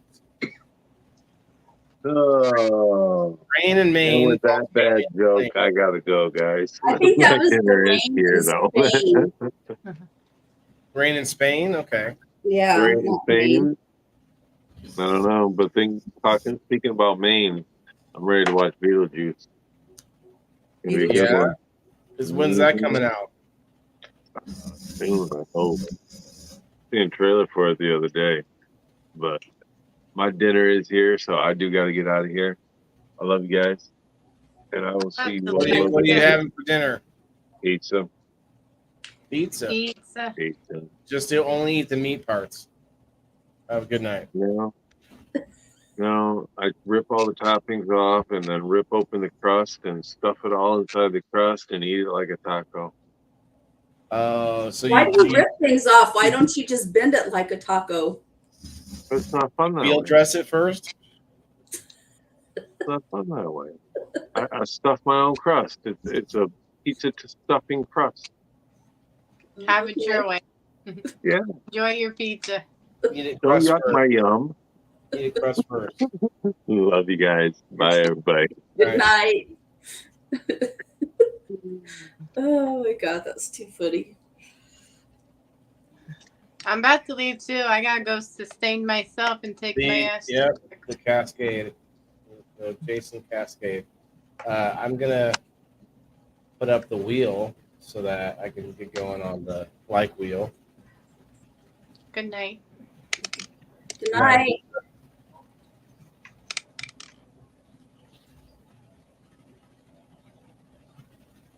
Well, we had one perspective added tonight. We had one perspective added tonight. How's that? We had one outside perspective from Elisa May. Thank you, Elisa May. Oh, The show was always meant to allow the audience to come up and speak their minds, but we've been donged at least twice because of that, and so I limit it to Facebook since we know most of the people we see on the Facebook. You too. Good night, Billy. not Billy. Oh yeah, no, I'm Joe. I'm just I'm kidding you. She can go to work, I guess.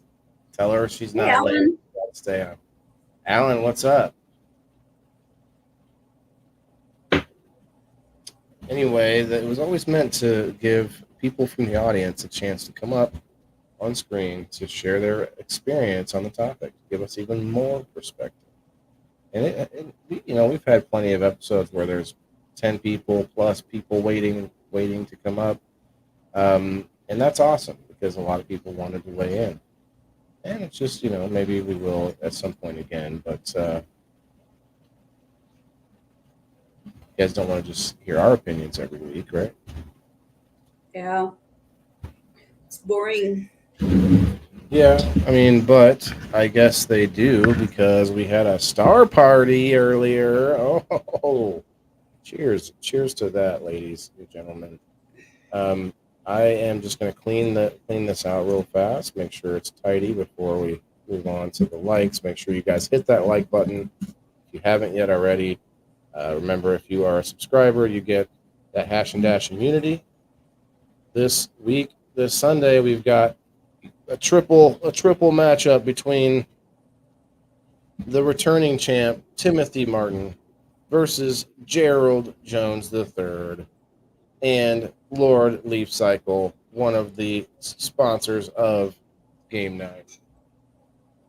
And we're going to he told me to announce that he's going to give an extra special or an extra prize, or not extra, but like a special prize to the person who wins the Leaf Cycle prize. So it's going to be hyped up. We're going to have fun. We have at least 3 captains. And it's going to be a fun game night. So this wheel here that I'm about to fill up for the likes, and you can share too if you like, appreciate it, is going to be for a game night ticket, so you can get a spot on game night without even being a subscriber. I think it's pretty generous. I don't like to do a lot of straight up giveaways to the crowd because then we would have 100 people in here that none of us know, and they won't be back afterwards. Like this is more fun because for you guys that do subscribe, I mean, it's even more fun because you get a game night ticket on top of your chance to play anyway. So you get to be two people at once. All right, let me go get the likes. I gave you guys a little bit of time. 34 likes. Appreciate it. You could hit that like button on the Rumble and on X too. I should throw you on there again for Rumble and X because definitely still pushing those. I did get to. Oh man, I should check. I got to 400 followers on Rumble. Let me see where we're at with that. 401. We're at 401. Shouts out to Rumble right now. Cheers, y'all. Update the latest. Dismiss. Okay, I need to go. Oh, what is going on? My computer. Give me a second here. Oh, there it goes. 32, 33, 34. Yes. I'll hit refresh one more time. I'm not looking at that screen. I am looking at Rumble right now. Cheers, Rumblers. I see Canna Grammy. What's up?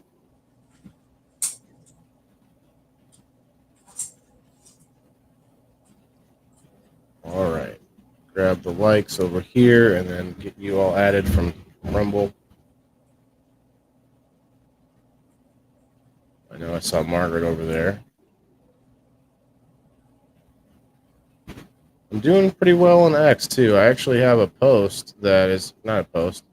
It's a comment I made on someone else's tweet or post. You might want to. I say post so that people that don't know about Twitter don't need to translate. But if you have a like a bigger account that makes a post, then you comment. I have it's like 15,000 views on this comment I made, and it's got I don't know, it's got like 100 likes on it. It's pretty interesting that I just randomly. It's like a viral comment on someone else's post. That's cool. Not viral, but viral for me. Me viral. Like, that doesn't make sense. It might make sense, but let's move on. Gonna start grabbing names from the Rumble real quick.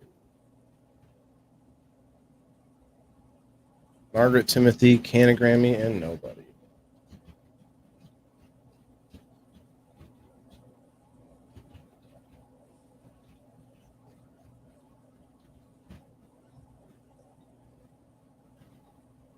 Boom. Okay, got you, and chew. Let's see if anyone was on. I saw. Yep, Jess was on X. I almost can do that without verifying it, but I gotta see if there's anybody else that popped in over there. I liked here too. Yes. No, nobody. I got you. So, I think I want to redo my bug out bag. Do something else, but what about like the I wanted to, before everyone left, I wanted to bring up like the survival food, these companies that sell like different these like food that lasts forever in like a tub or whatever. What do you think about that stuff? I don't know. I don't invest in that kind of crap. Yeah, I mean, you have knowledge to grow food, so but people that don't have that knowledge are buying that stuff. And that's why I'm trying to think as ahead as I can, because if I just have that knowledge, then I don't have to worry about, hoarding food from somewhere or whatever. Um, but it's still good to have for an emergency. It's like, it's not about long term. It's mostly for these natural disasters we talked about, having a little food source for like a 2 weeks where there's no power, there's no way to get more food into an area. There's a lot of them too. There's a lot of different companies. There's probably One of the reasons why I stay living where I live is because we don't have too many natural disasters kinds of things here. We don't have volcanoes. right. We don't have earthquakes. We don't have major active fault lines, around here in my area. Definitely don't have, hurricanes or tidal waves or anything like that. We rarely ever get snow. The biggest threat that we have here as far as natural disasters is probably flooding. We do get flash flooding occasionally. But they've done a lot of work to circumnavigate any kind of problems with flooding. So I don't worry too much about flooding. I'm very particular about where I live at in the city, though, because I am mindful of being caught in an area where I could get flooded out or whatever. Buying the property that I bought, I made sure that I didn't buy property that's close to arroyos or Good night, Sherry. where they bottomed out the sand hills, where my house will wash out from underneath at some point or make a sinkhole. I don't worry. We don't have It's at the tornadoes. bottom, Canagrammy. Sorry, go ahead. So I don't, I've stayed living here in Las Cruces because we don't have those kinds of issues here. The biggest threat to civilization here is drought. And drought is a big concern. Ancient civilizations in this state have disappeared. Desert because for of drought. They believe that the people that lived in those civilizations probably subsumed into other civilizations outside of the area when the drought hit. But drought is the biggest concern that we have here. So, Jess, for some reason, there's 11 people over there. I'm not sure what. Maybe try to refresh it, or maybe there's an update. Actually, check for the update. Sorry, Kim. One more thing, Canagrammy. If you look if you click the video, and then you look at the bottom, there should be a line. Oh wait, do you have a what is it? Android phone? That might be the problem. I think Android still are not allowed to comment on live streams for some reason. now if the polar or what do you call them? The poles flip or something like that, God knows what we're going to get with that. But comment on the post, Canagrammy, and I'll count it. I see Timothy posted or commented there. I'll put it. Yeah, so I see that. Yeah, just comment on the post instead of the live stream. You'll see the bubble next to the like reshare button on the left. You'll see that bubble, and if that will let you comment on the post itself. I can't stand iPhone. Well, I happen to have one. I thought about getting. I was looking at the Motorola like smartphones. I used to have a Motorola back in the day, and I was kind of cheering for them to come back out. Like they almost died, and then like they came out with a smartphone. It was cool. I'm gonna go ahead and put you on there, Canagrammy, for X. Get an extra spot for going to X. Get an extra spot for going over to the Rumble. Rumble's having some trouble right now. It's iPhone or nothing, Jess says.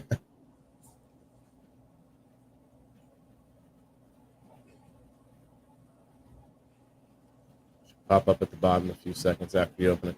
Yeah, Tabby, I don't think it does for Androids. Oh, you have an Android, Tabby? She says it should pop up at the bottom a few seconds after you open live. Interesting. So maybe they've fixed it or something. Interesting. Oh, you have a Motorola, Brenda? Interesting. What's it called? What did I have? We did a whole episode on cell phones one night, and that was really fun. But it was a Motorola Razr. Remember the Motorola Razr was the big thing for a long time. A lot of people had. That was a very widely used phone, I guess, for a few minutes, for like maybe a month, 3 months, a year, maybe. Couple years, few years, iPhone forever. So a satellite phone in an emergency would be a good idea. And now Elon Musk is actually thinking about creating his own phone that is connected to the Starlink and would be independent from all of the countries. I don't think they would like it, but there's talks about it being a independent network that is accessible by all sorts of countries that don't have to have like some contract with AT&T or somewhere else. You can just use Starlink. So that's these phones will be connected to Starlink is the idea. So I don't know if I love it or dislike it or whatever, but it's interesting to say the least. What's that? We just had a community Paul? very near us in the mountains called Ruidoso, had Thank you, Canada. two wildfires that circled the entire community, and within 2 hours of the fire breaking out, they evacuated the entire community. Everybody was told to get the hell out, like right now, drop what you're doing and go, kind of a thing, order. And so I joined a bunch of the like Facebook community pages to see what was going on, to kind of plug in and see where I could help with stuff. And one of the things that they were talking about was they lost electricity. So that knocked out internet, cell towers burned. The only thing that was working was Starlink. Yeah. I think that's Wow. because it's satellite driven, right? There's it's different than like it's satellites, but they are much lower in orbit, and there's like I don't know, hundreds of thousands of them now, like a big net sort of, versus a like a big one that's out farther, that reaches farther away. So they're all like localized. So say, as to, where you would have like, oh, I don't have cell service because I'm next to this big mountain, or I'm down in a valley or something like that. Well, Starlink is supposed to eliminate that because it's so low orbit that and there's so many of them spread out, doing more localized connections. Then you should be able to be in like, valleys and not just up higher elevation. That's the idea. I don't know how good it is. Perry says they are trashing up our night sky. Well, I think they fixed that, didn't they, Perry? Or maybe it's still getting worse. I'm not sure. Oh, no, it's full of trash up there. It's bad. Well, no, he means the Starlink specifically, I think. But definitely a lot of debris. There's some ideas on how to collect that, but that's an interesting topic. Real quick, Tabby, are you still here?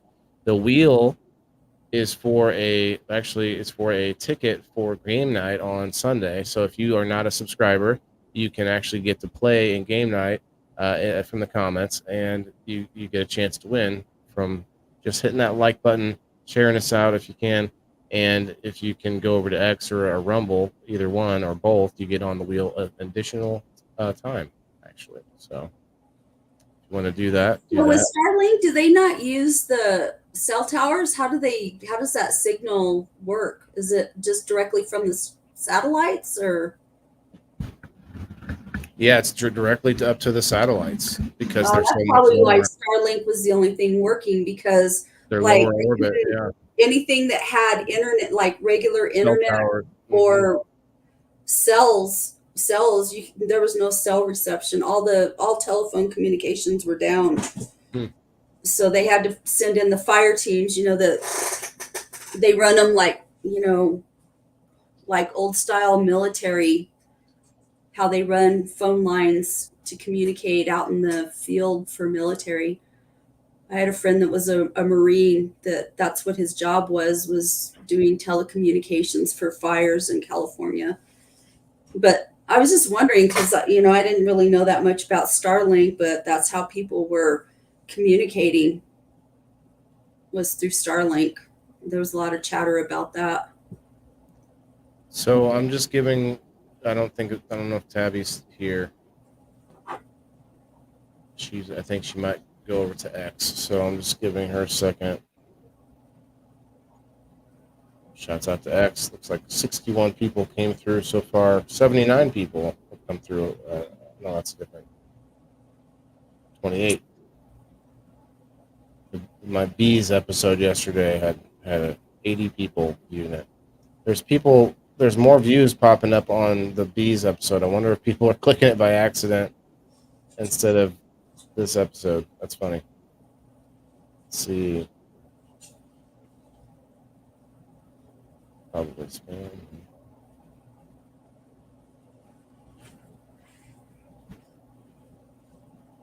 Canon Grammy, are you out there? The X told me that you're probable spam.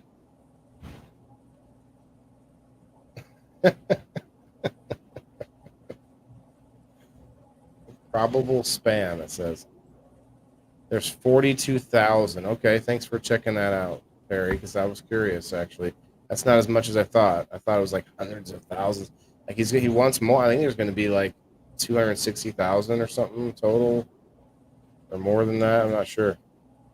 Yeah, Canagram, you're in a different category. I'm going to take a picture. Yes, I'll post this and tag you. Probable spam. So it shows me. I say, let's go. And then under that's Timothy Martin. He says, checking in from X. And then under that, it says probable spam. And then it says, Canagrammy. Good stuff. Good stuff. Still doesn't let me comment on X. Can you comment on the post, Brenda? Or are you having trouble? Because if you comment on the post, I'll throw you on here. Why not? Why not? Because the post actually helps me. It actually stays longer. So if you want to comment on the post, like, feel free to make any sort of a comment about the show, like maybe something that you liked, didn't like, what you like about the show in general. Something interesting, because it's a more permanent comment would be good. This is how you comment on X. Yes, Jess got it. Jess is in there, but not everyone. It's not as easy, and then the Android phone doesn't always allow you to do it. I think maybe it's if you have the older models, maybe, because Tabby was saying Android all day, and she said you can comment on it. So I'm not sure. Maybe she's able to now, the newer version. Stop smoking, choking. Back. Awesome job. Thanks, Paul. Paul, you're always welcome to come up and share on people in the boxes with whatever the topic is, man. I see you pop up on screen. Anybody that goes up on screen for any hangouts or whatever, you're always welcome to come up and give us your real opinions and real experiences on the topics, because that's how we grow and get more perspective on all these topics that we're talking about. His iPhone's better, yeah. On the live, I commented on the post. Okay. Yeah, on the live, if you click in the live, then you actually look at here. Oh, I see you. I tried, she said. So when you click in the live, you should see it show up at the bottom after a little bit. Anyway, I'm going to put you down. But commenting out there on the post like that helps too. I like that.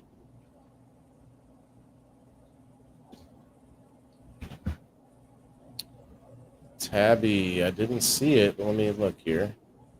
No. I'm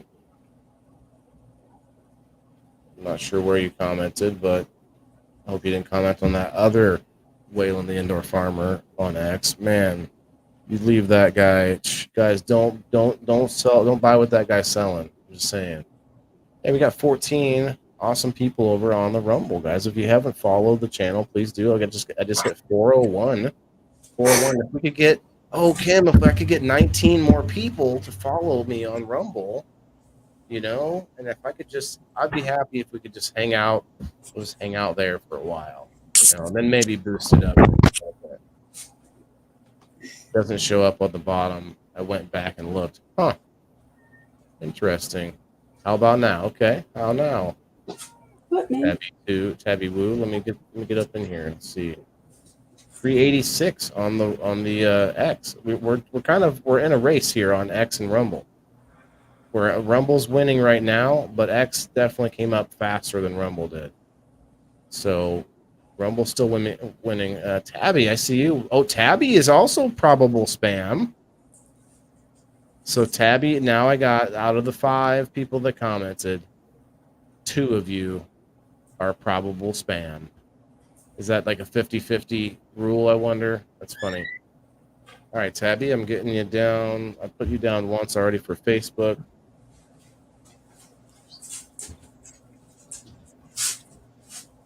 Spam, what the fuck? She said. Yeah, I mean, look, it's just a thing probably because you haven't used X a lot, maybe, I'm guessing. I haven't clicked on your profile yet. I'm still in the thing, but what's your subject tonight, Paul? Well, we are about to do this spin, and we're close to wrapping up, but the subject is it's a different sort of a spin on survivability and sustainability. we're thinking of sort of our past experiences where we had to, survive through an incident, or scenarios that we would uh, not like to survive through. I mean, like, it was a whole gamut of things, but talking about sustainability in a way that connects us to each other, because it's not about growing plants. It's about our civilization wouldn't be sustainable unless we had had the ability to talk to each other about difficult topics. I'm in trouble remembering exactly how I mentioned it earlier, but the overarching point is we need each other for lots of reasons, and in order to have um, cool, calm discourse and be able to say I disagree with you, and then walk away and say we'll see you tomorrow. Thanks, appreciate it. Have a great day. I disagree, but it was fun. You have an interesting take on that, but it's not for me, or whatever it is, and be able to just agree to disagree. You know what I mean? Your iPhone won't. LO iPhone. Okay, everybody's doing the cell phone battle. Well, what about the Freedom Phone? Anybody out there have that? Zombie apocalypse, can you survive it, Jess? Well, I don't know. I mean, zombies might be a real thing in certain situations. Our group is always open for conversation. Our group is that, you mean us, Paul, or what do you mean?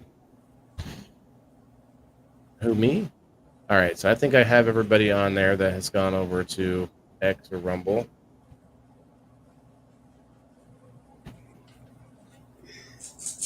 28 days later is based on truth. This hasn't happened yet. Okay, that's very interesting. Yes, you never know what you would do survival mode into until you're there. Okay, yeah, Lisa, I agree with that. That's kind of one of the reasons why this is a good topic, just to get people thinking about it. Maybe we don't know. Maybe the answer, like my answer, might be, yeah, I have no idea what I'm going to do. Well, that's probably closer to the truth than most of us when we think we have a plan. Like Kim has some pretty solid experience out in the wilderness, and anybody that does might have a pretty good foot off, in the right direction. But maybe you don't have a plan for the roving bands of people who are starving, and like that's a different thing. That's a different thing altogether than just trying That's to. where an AK-47 and landmines come in.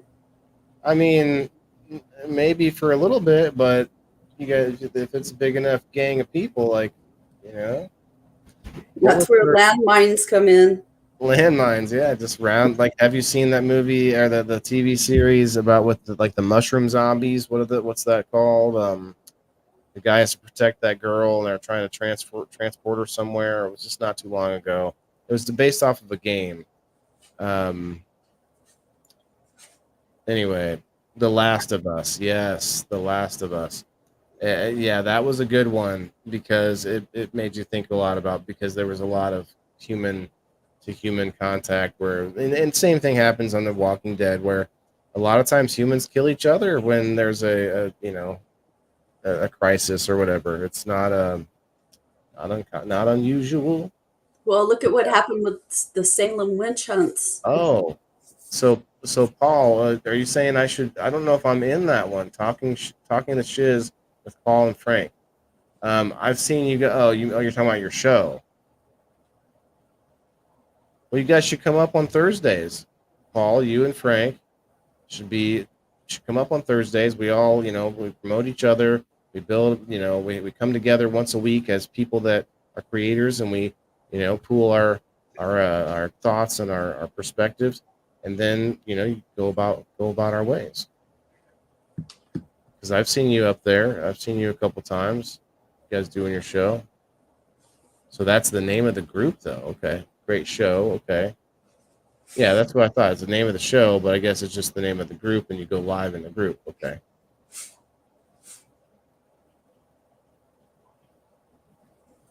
I'm not sure. Might be missing something, but that's okay. I think we got everybody we can on the wheel, so good luck, everybody. Episode 100. people in the boxes. We've got, let's see, 74 people in the house. Cheers, everyone. Good luck.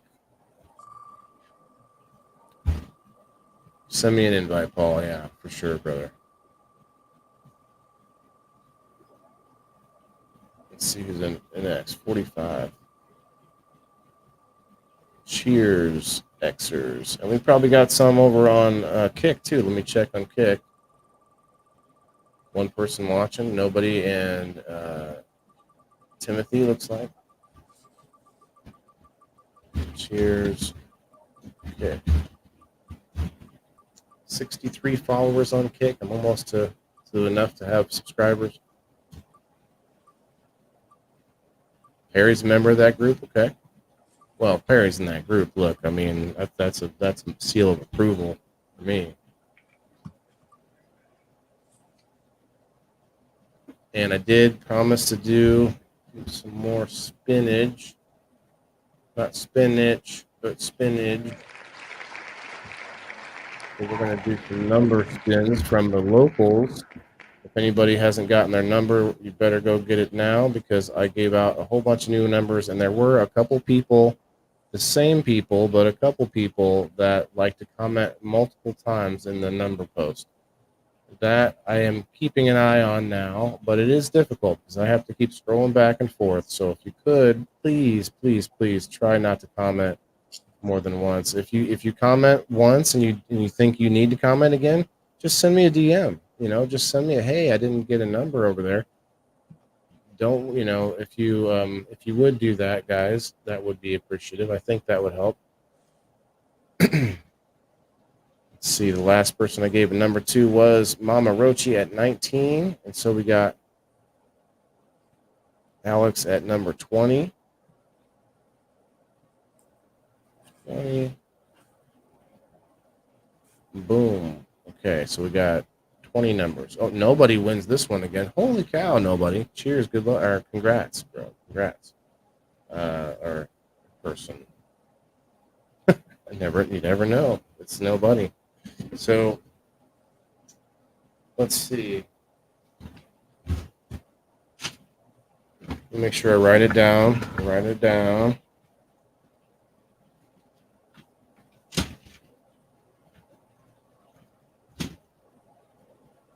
I got to get Ashley. Well, I got to make sure Ashley gets together with the Riverview Road Apiary to get her pound of honey that she won last night. And then it looks like Jasper Monroe won the terp sticks from last night. Let's go on. And nobody actually still has a gift card from Drizzle Dab that I have to. I mean, he's busy with the token float, and I haven't been able to get time to talk to him. I had a big furniture delivery. I had some old furniture I had to get rid of, and been a busy day today. Plus, I've been actually spent more time at my mom's than I did with furniture, but that's another story. Okay. People in the boxes, 100. Yes. This is... Oh, I didn't say the date earlier. It's June 27th, guys. 2024. People in the boxes at 8 o'clock Central Time, and we are at the 2 hour and 5 minute mark, so we're going to get going. I just have to do this, probably another 20 minutes to do these spins real quick. So nobody wins the first spin for the ticket.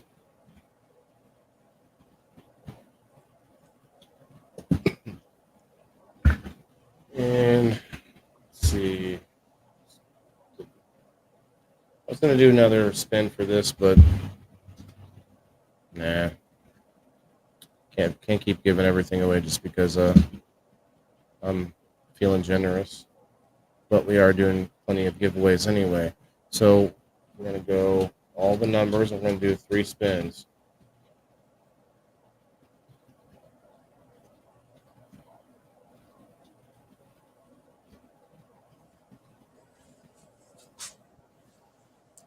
That's what the game night ticket is meant for. It's meant to give people that are not subscribed a chance to check it out and to get to get the chance to win something. 19 over on the Rumble. What's up, Rumble? Cheers, guys. If you haven't followed the channel, please do. I really appreciate it. If you believe that we need more conversations between people to give perspective amongst each other instead of try to tear down and tear away from each other and make assumptions and such. That's what People in the Box is all about. Can a Grammy?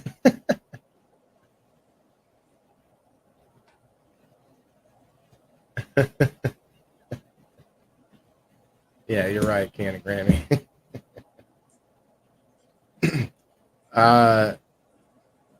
JJ and Bumpkin. Are you talking to me? I'm not sure if you're talking to me. Cheers. Okay. I think we got our numbers to 20. Make sure I'll refresh real quick.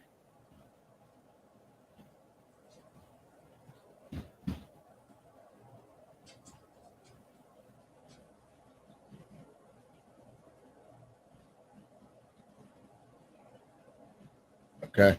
Yeah. Got everybody. And shuffle a little bit more. Yeah, I spent plenty of time, and hopefully things are making a turn for the better. You calling me JJ Bumpkin? Okay. Okay, I thought I was in your group. Did it change names though? I've been in there for 2 years. I don't think you guys have been doing that show for 2 years, have you? I probably I could have guessed that you had got me in there. I don't share. I try not to share out to so many groups because it just doesn't seem to help. Share out to a bunch, and then I don't know if it's helping or not. Just tagging people directly seems to be better, or sharing it on my profile, sharing it on my story. Seems like it's better for the people viewing to share it, because then I don't know what it is, but it's not me sharing it. I don't know what the difference is, but the name changed. Okay, yeah. Accidents happen. That was meant for you. Your comment. Oh yeah. Gotcha. Gotcha. No problem. I know I'm not able to. I'm not paying a close attention to the comments as usual, or as usual on this show, I guess. But I didn't mean to say as usual. I meant to say as I might normally do. But yeah, neither here nor there. But yeah, this is the first spin from locals. If you're watching on Rumble, you can just click that join button down below, and that takes you to locals. And it's free to join. I have like 280 something people joined, but they're not people that are paying. So they can't even really see anything. I'm not quite sure why they're there, but they're in there. Got a good thing going over there, Paul. Well, that's awesome, man. Like you gotta well, you don't have to branch out, I guess, but you guys would always be welcome to come up here. We're always looking for other creators. Like this is a show to be for anyone, which means that you can share it and actually have it of your own as well. You came up number 16. Looks like number 16 is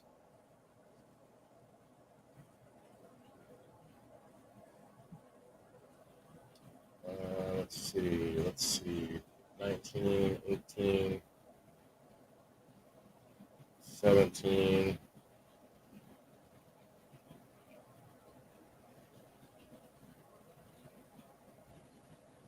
It's actually Brenda. So I gave this, and this all happened earlier. So you ladies would have had to see this already, but I accidentally gave Can a Grammy the 15, and so I had to go back. I skipped over Brenda by accident and gave her the 16. So Brenda wins just because I happened to make a mistake earlier. It wasn't like a bad mistake. It's like it doesn't really matter what order I number you, but that's really funny. That's like the fates. The fates have. Okay, well we got more spins to make, so let's see what happens. It would be funny if Canagrammy wins too. Congratulations, Brenda.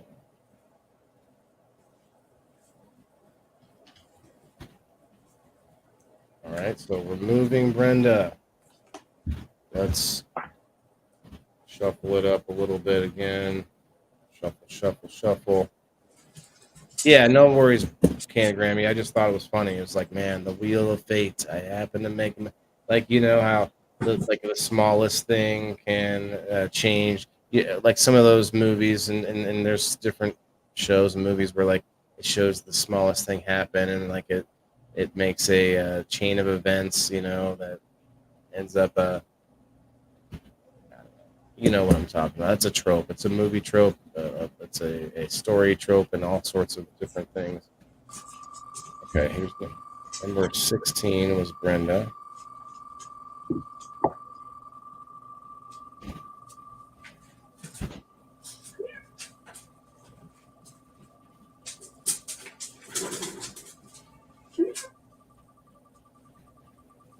Okay, let's see. It's gonna be.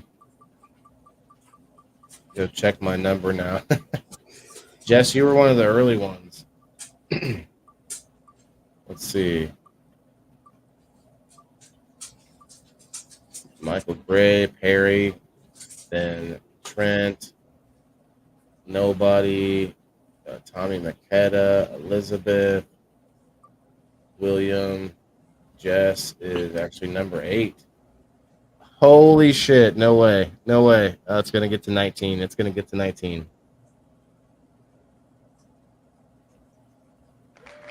That sucks. I mean, not that bad. Obviously, I love every number up there, but that's that. But I almost thought it was going to land on Canagrammy. No, she was 15. My bad. What am I getting so excited about? The other direction from 16. Duh. But you know who was number 19? Is Mama Rochi. Is Mama Rochi, and that's one of my awesome sponsors as well. Well, I mean, her husband and herself. Count them both as a sponsor. So congrats, Mama Rochi.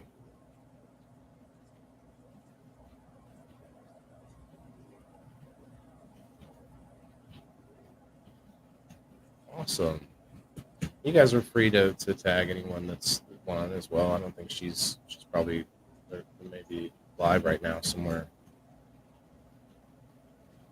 All right, number 3. And you guys are just going to get some of the cold hard cash. Cold and hard. It's going to be really hard. Like, I'm going to put a lot of starch in the bill before I send it. You guys are going to get each a $250 bill of dinar. I'm kidding. Bacon. What's with the bacon? That's what she said.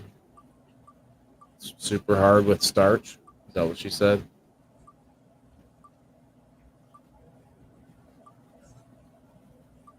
Oh, is Kim eating bacon or something? Am I eating bacon? Yeah, no. No, I'm looking at a video of a 1 pound joint being smoked. Oh, Margaret offered a pack of bacon cookies. Interesting. Okay, I didn't see that. He's not looking. Tell him, y'all. Well, all I saw was bacon, and then he's not looking. And I thought maybe you all were telling on Kim for being over there eating bacon. I was putting something together. It was starting to form in my mind. There was a story behind it and everything, but I didn't see the previous comment from Miss Margaret. Let's see. I'd like to offer a pack of CC walnut candy bacon cookies in honor of your 100th episode. So that's how I like to imagine maybe that she said it. Number 14. Let's see. Wow. See, Candy Grammy, it's like skirted behind around you each time. You were 15, and we got a 16 and a 14. That's messed up. That's messed up. Okay, let's see who 14 is. Gerald was 12. Brendra was 13. None other than Terry Bryler. He's got to be asleep already because he gets up at the crack of darkness to go catching fish. If Terry's out there, let me know, brother, if you're in the house, but you don't have to be because you have been a member of Locals community for quite a long time. You know what? That's what we're going to do next. We're going to start doing that. It's going to be a new tradition that I try to do when I can. It's where I look up the winners. So we had nobody won first. Nobody's been a member for at least a month now. I'm going to see if it hit that 2-month yet.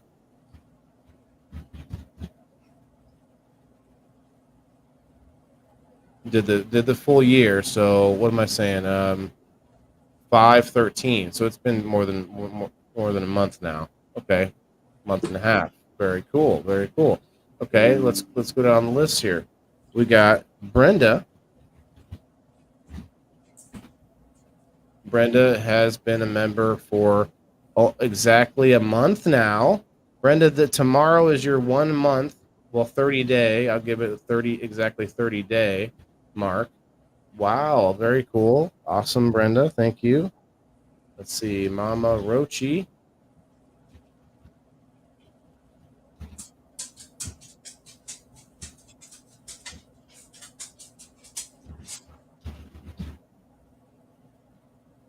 Wait.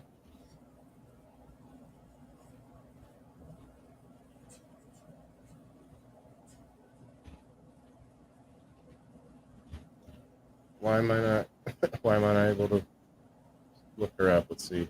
Oh.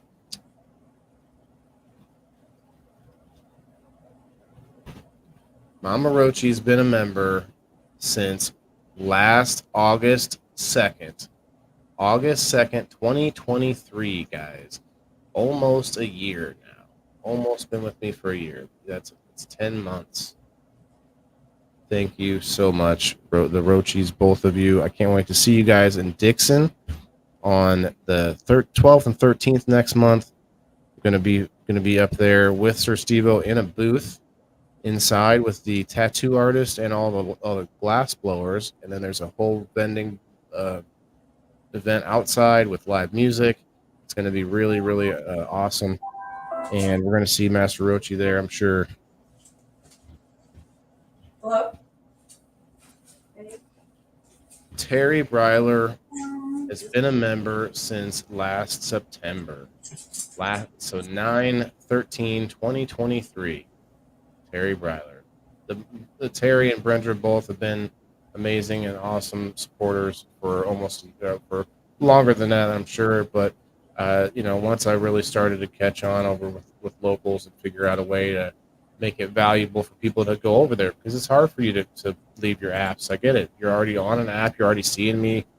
Why do I go over there? Well, there's a lot of reasons. I'm not going to go through them now, but there's a lot of reasons. So if you guys do want to support me and get in on some of these giveaways, feel free to go check it out or hit me up and let me know. So we do have a game night coming up Sunday, 5:30 Central Time. I have a canoe and kayaking trip coming up tomorrow for DrizzleDab, drizzledab.com, DrizzleDab on Facebook, and DrizzleDab, the shop in East Peoria, Illinois, is one of our sponsors on game night as well. You get to win a chance to win $25 gift card to DrizzleDab every Sunday, which is awesome. And nobody got to win an extra prize because I had him on my show, and I haven't. When I say $30, I'm going to get nobody a $30 gift card to DrizzleDab, and nobody's only been a member for a month and a half at $2 a month. So, let me know if you don't think it's valuable. That's for sure. But yeah, keep missing game night, Alan. I keep forgetting to hop on Locals to get a chance to get on a team. Well, Alan, I'm sorry, brother. I will try to I'll try if I can. I'll try to remember to send you a message. But what I do is I make that post before about an hour before the game night, as much as it's usually an hour, if not an hour and a half. So like around 4 o'clock to 4:30, I try to make that post. It's just a post I make on my subscription platform on Locals for anyone listening. Is a post that you go in or comment I'd like to play, and then I use that list of people to put into the game night, and you get chances to win, a whole plethora of different prizes from awesome sponsors from throughout the community, throughout people I've met from different things, different events. I try to grow it all the time, but it's hard to find more sponsors when I'm really busy doing other things. So I'm glad we have some really solid sponsors. I'm hoping to, instead of finding more sponsors, we build up our own community, build up the locals community, the indoorfarmer.locals.com. If we build that community up and I use that money to not only help build up my farm and build up my business, but half of that money going back to my subscribers, and it can be a incredible situation eventually, be where we can just buy more stuff from these sponsors. They sponsor some, we buy some from them using those that monthly fund, and I buy more gift cards or whatever this scenario is. That's what I did with Drizzle Dab. So I try to do that with as many as I can when I can. Anyway, I'm rambling, so we're gonna get moving. I appreciate each one of you guys, and the show is pretty good for the 100th episode. Oh no, wait, what am I saying? The cookies, guys. I know I didn't even look at the comments. I know you're gonna get me as soon as I look up. I don't even want to read them. Going back to the wheel. So do you want this to be for the audience or for what are you saying there, Margaret?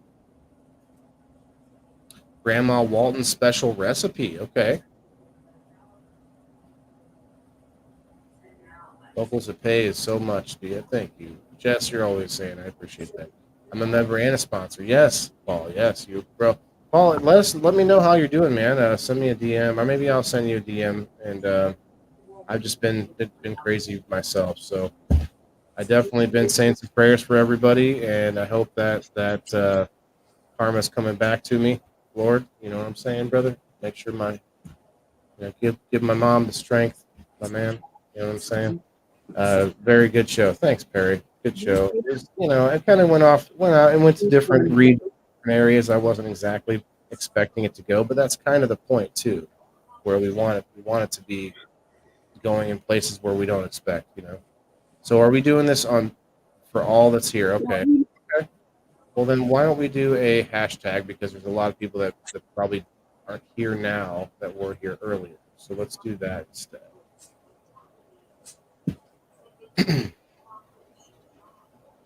Yeah. Hopefully it works without a problem this time.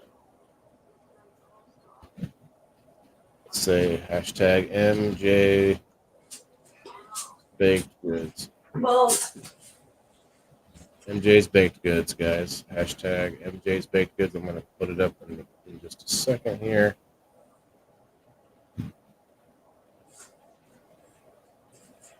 yeah. There we go. Let's do that. Try to keep it on the screen while we're waiting. You guys and you men and women and ladies and gentlemen have really made my night too with that star party earlier. That was pretty sweet. Kim, are you okay? That's why I'm still at work when you post. By the time I get, okay, Alan. It's my boss's fault for scheduling me on game night. Well, Alan, please, for sure, hit me up and we can talk about it. But please start getting in on that number wheel. You don't even. I mean, yes, game night is really fun, and you'd probably rather get in on game night. But at least get yourself in on that number wheel. I put it up after game night on Sundays. I keep it posted for a week, and then I pull from that post 3 times a week, like I just did, and get at least 3 winners from that post. And that doesn't have to be done at any certain time, as long as you do it sometime Sunday or Monday, sometime that night or so. Both. Both what, Margaret? I missed some. I might have said something to you and I forgot.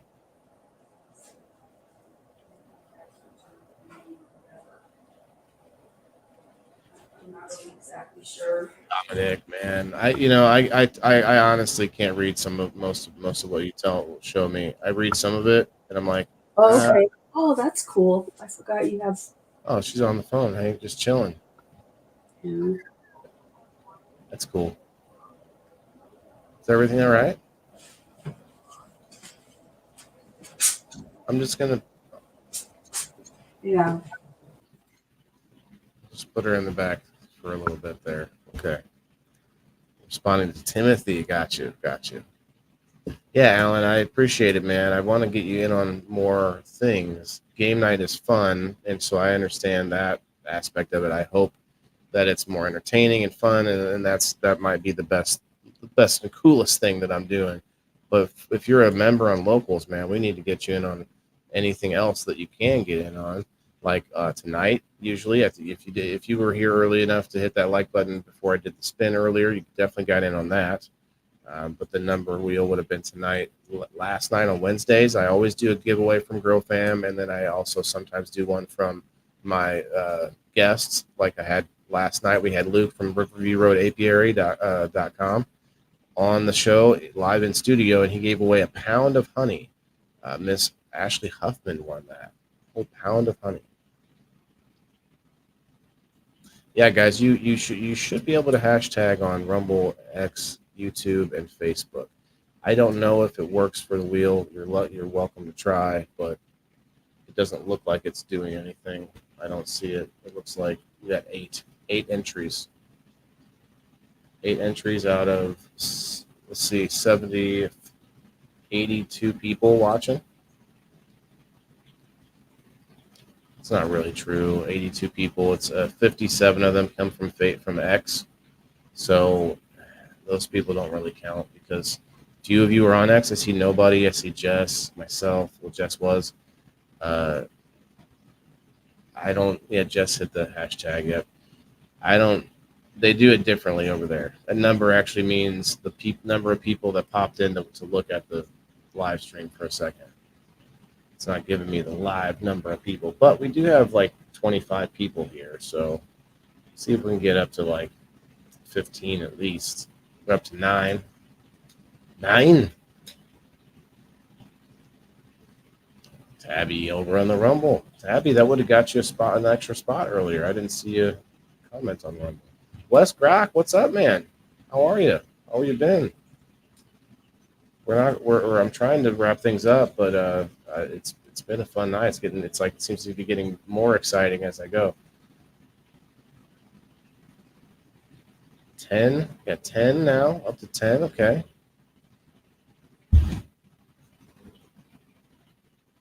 Yeah, y'all don't even need to know the flavor. You see that MJ's baked goods on the screen. You good to go.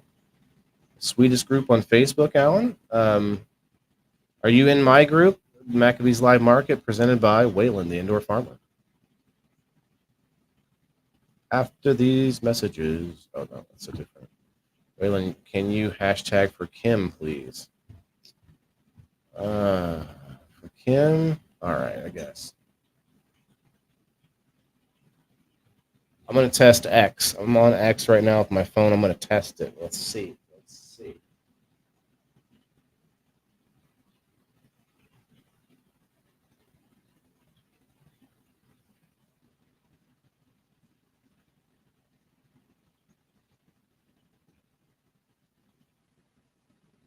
It did not work. The X hashtags are not working. All right, going back to the Foos book. Foosing on up to the Zuckerberg side. All right, Facebookers. You're not ready for this, but I'm here.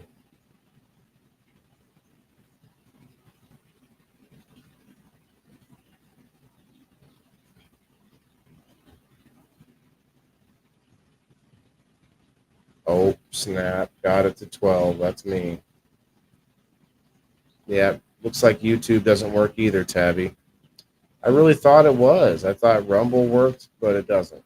I swear we tested it once, but must have been a maybe we should have done a two-time test on the Rumble. All right, we're up to 12. Can we get some tags and don't worry about the shares. I feel like shares just go into the void. But if we tagged a few people, maybe I could tag a few people up in here. Let's see. See, I did tagging Wayne way earlier in the show. Let's see if Steve-O's in the way. Steve-O. Let's tag Jason Putnam. How about that? Jason Putnam. Let's see. Let's tag Country Boy Weeds. What's up, Country Boy?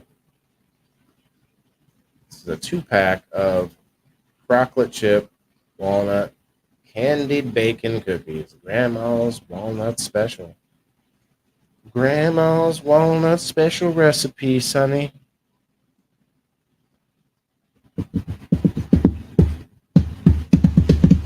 We need to get to 15. I want to get to 50. This seems sad, though. There should be like 100 people in here right now wanting these. You know? It seems. Should we get to 20? I think we can get to 20. I think we can do it.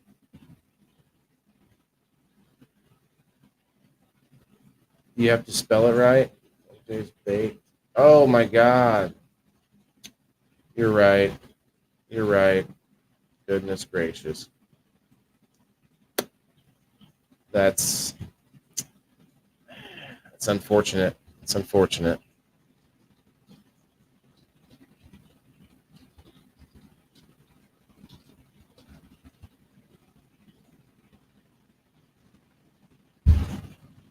That's super unfortunate, you guys. But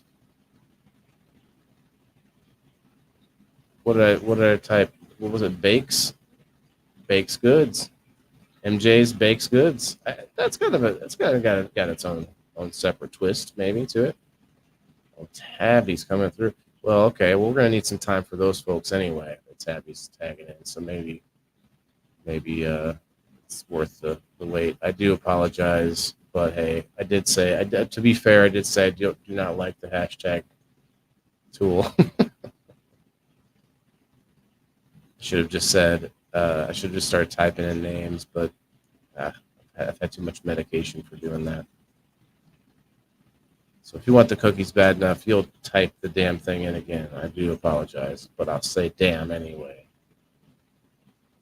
While I take a sip, and maybe I'll have maybe I'll do a dab while we refill the number here.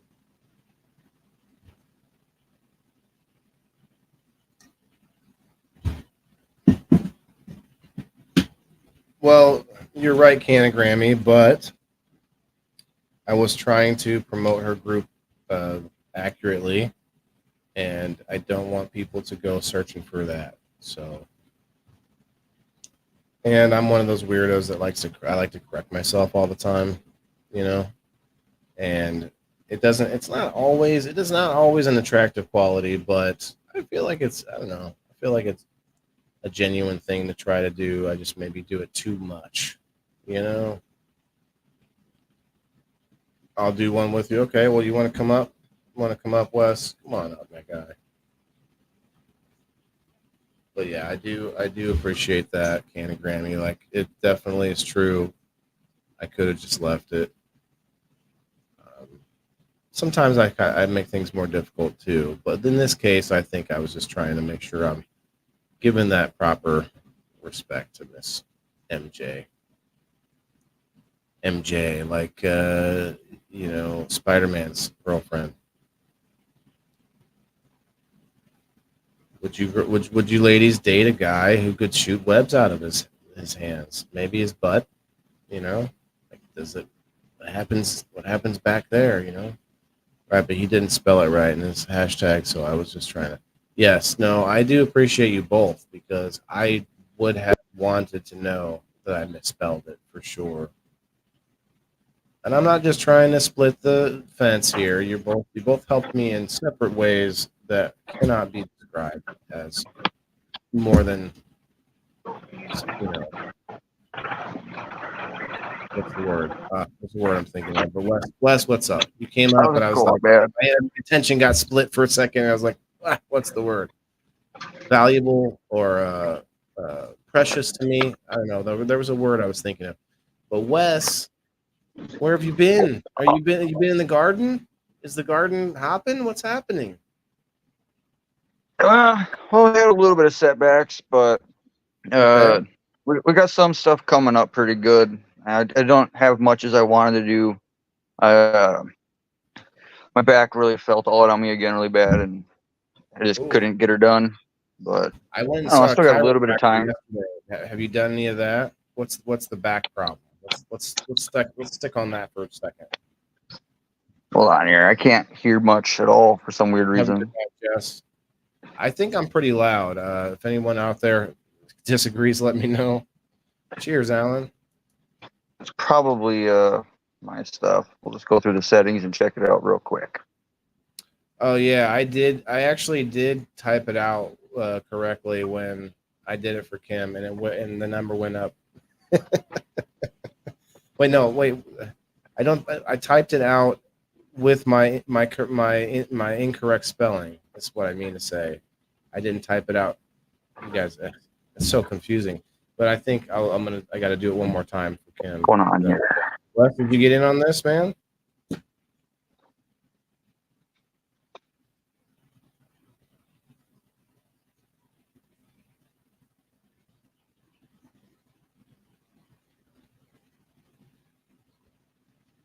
Emma J, I bakes the goods.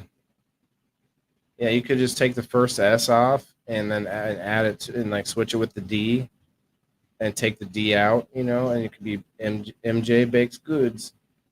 Or you could take the other S out too. It could be like MJ bakes good and just be a sentence. Be an interesting. No, just kidding. Oh, Wes booped me. He booped it out, and I just was heating up for a dab. Okay, well we're at 12. I just typed it in, and nothing happened when I typed it in.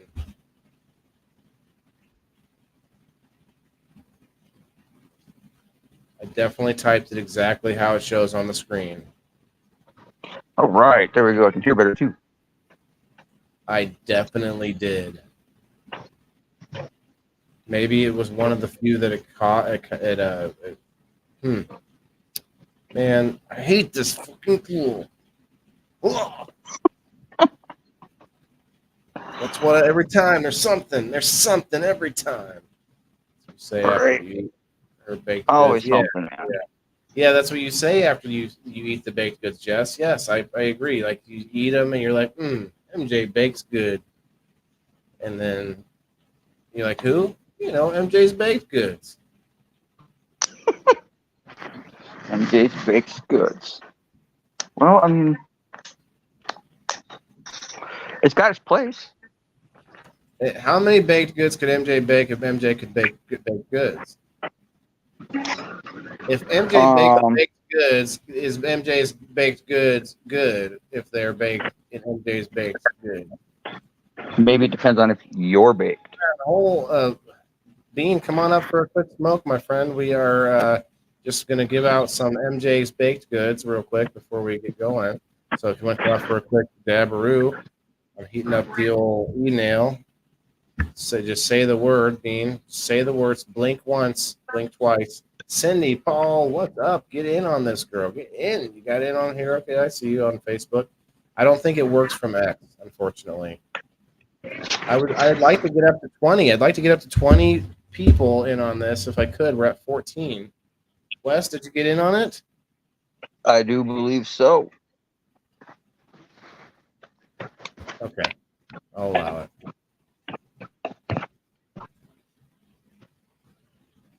All right. That sucks. My dad pen was freaking dead. Ugh. I hope Kim is okay.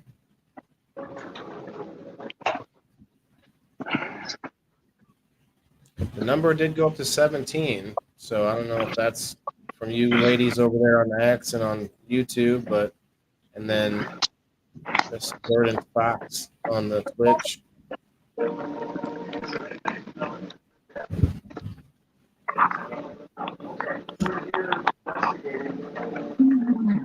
do a quick dab, and then we will spin whatever, through the cards.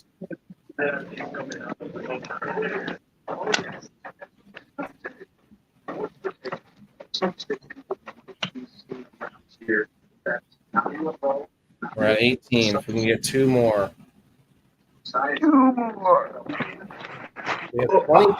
We have 20 people watching on Rumble right now.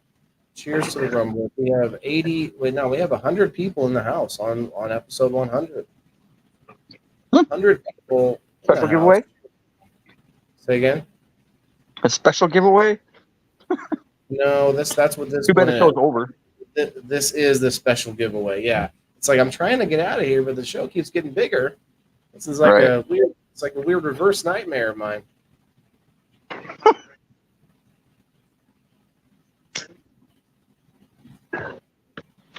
I see you, Margaret. 100%, girl.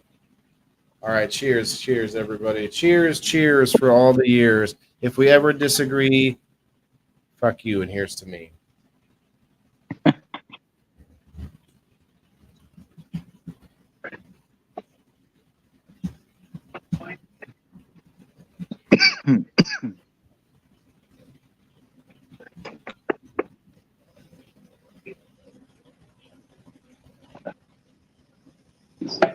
No, I don't mind disagreeing. Disagreeing is all part of this show. I mean, we have to disagree. Right? Got to disagree to agree to not agree to duke it out to paper, rock, scissors.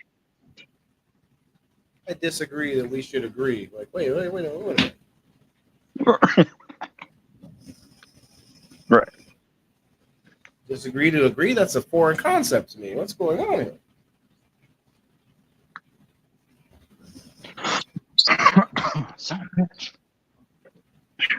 All right, it's been fun. It's been real. We're at 22 now. Appreciate everybody popping through. Esteban, what's up, my guy? Good luck, everybody.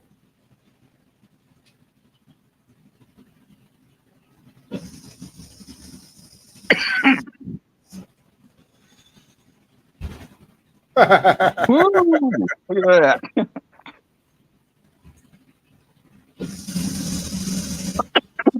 That's actually for Kim. Threw one in for Kim. There you go. Yeah, but Kim booped away, so I hope she's all right. And I also wonder if these will make it to her in the heat that she's in the desert. You guys didn't get into like no heated arguments, did you? No, she got a phone call. Oh, okay. She was on the phone and something was going down. Hope everything's all right. Yeah, that's not going to me, everyone. That's going to Kim, actually. Margaret requested that I put one on there for Kim, so there you go. Per the donator request.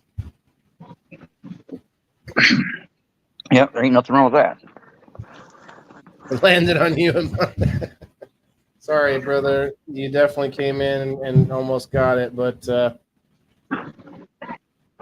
winds were not in your favor, my son. All right, let's clean this out before, this is the first thing you do. You don't want to you don't want to let it get dirty. Right. You see my show the other night? I've had in-studio guests twice this week. Yeah, I seen that. I seen that. Caught a little glimpse of it, but I've been pretty, I don't know, antisocial lately. I understand. So just you know what? I seen that you were up tonight, and I was like, maybe I can get in there. I'm going on a kayaking trip tomorrow, so it's going to be my second time kayaking ever. And cool. I've been in a canoe once, and I've been in a raft once. Are you going to a lake or a river? A river. Okay. It's a river, the Mackinac River. It's for MS, so it's for a good cause.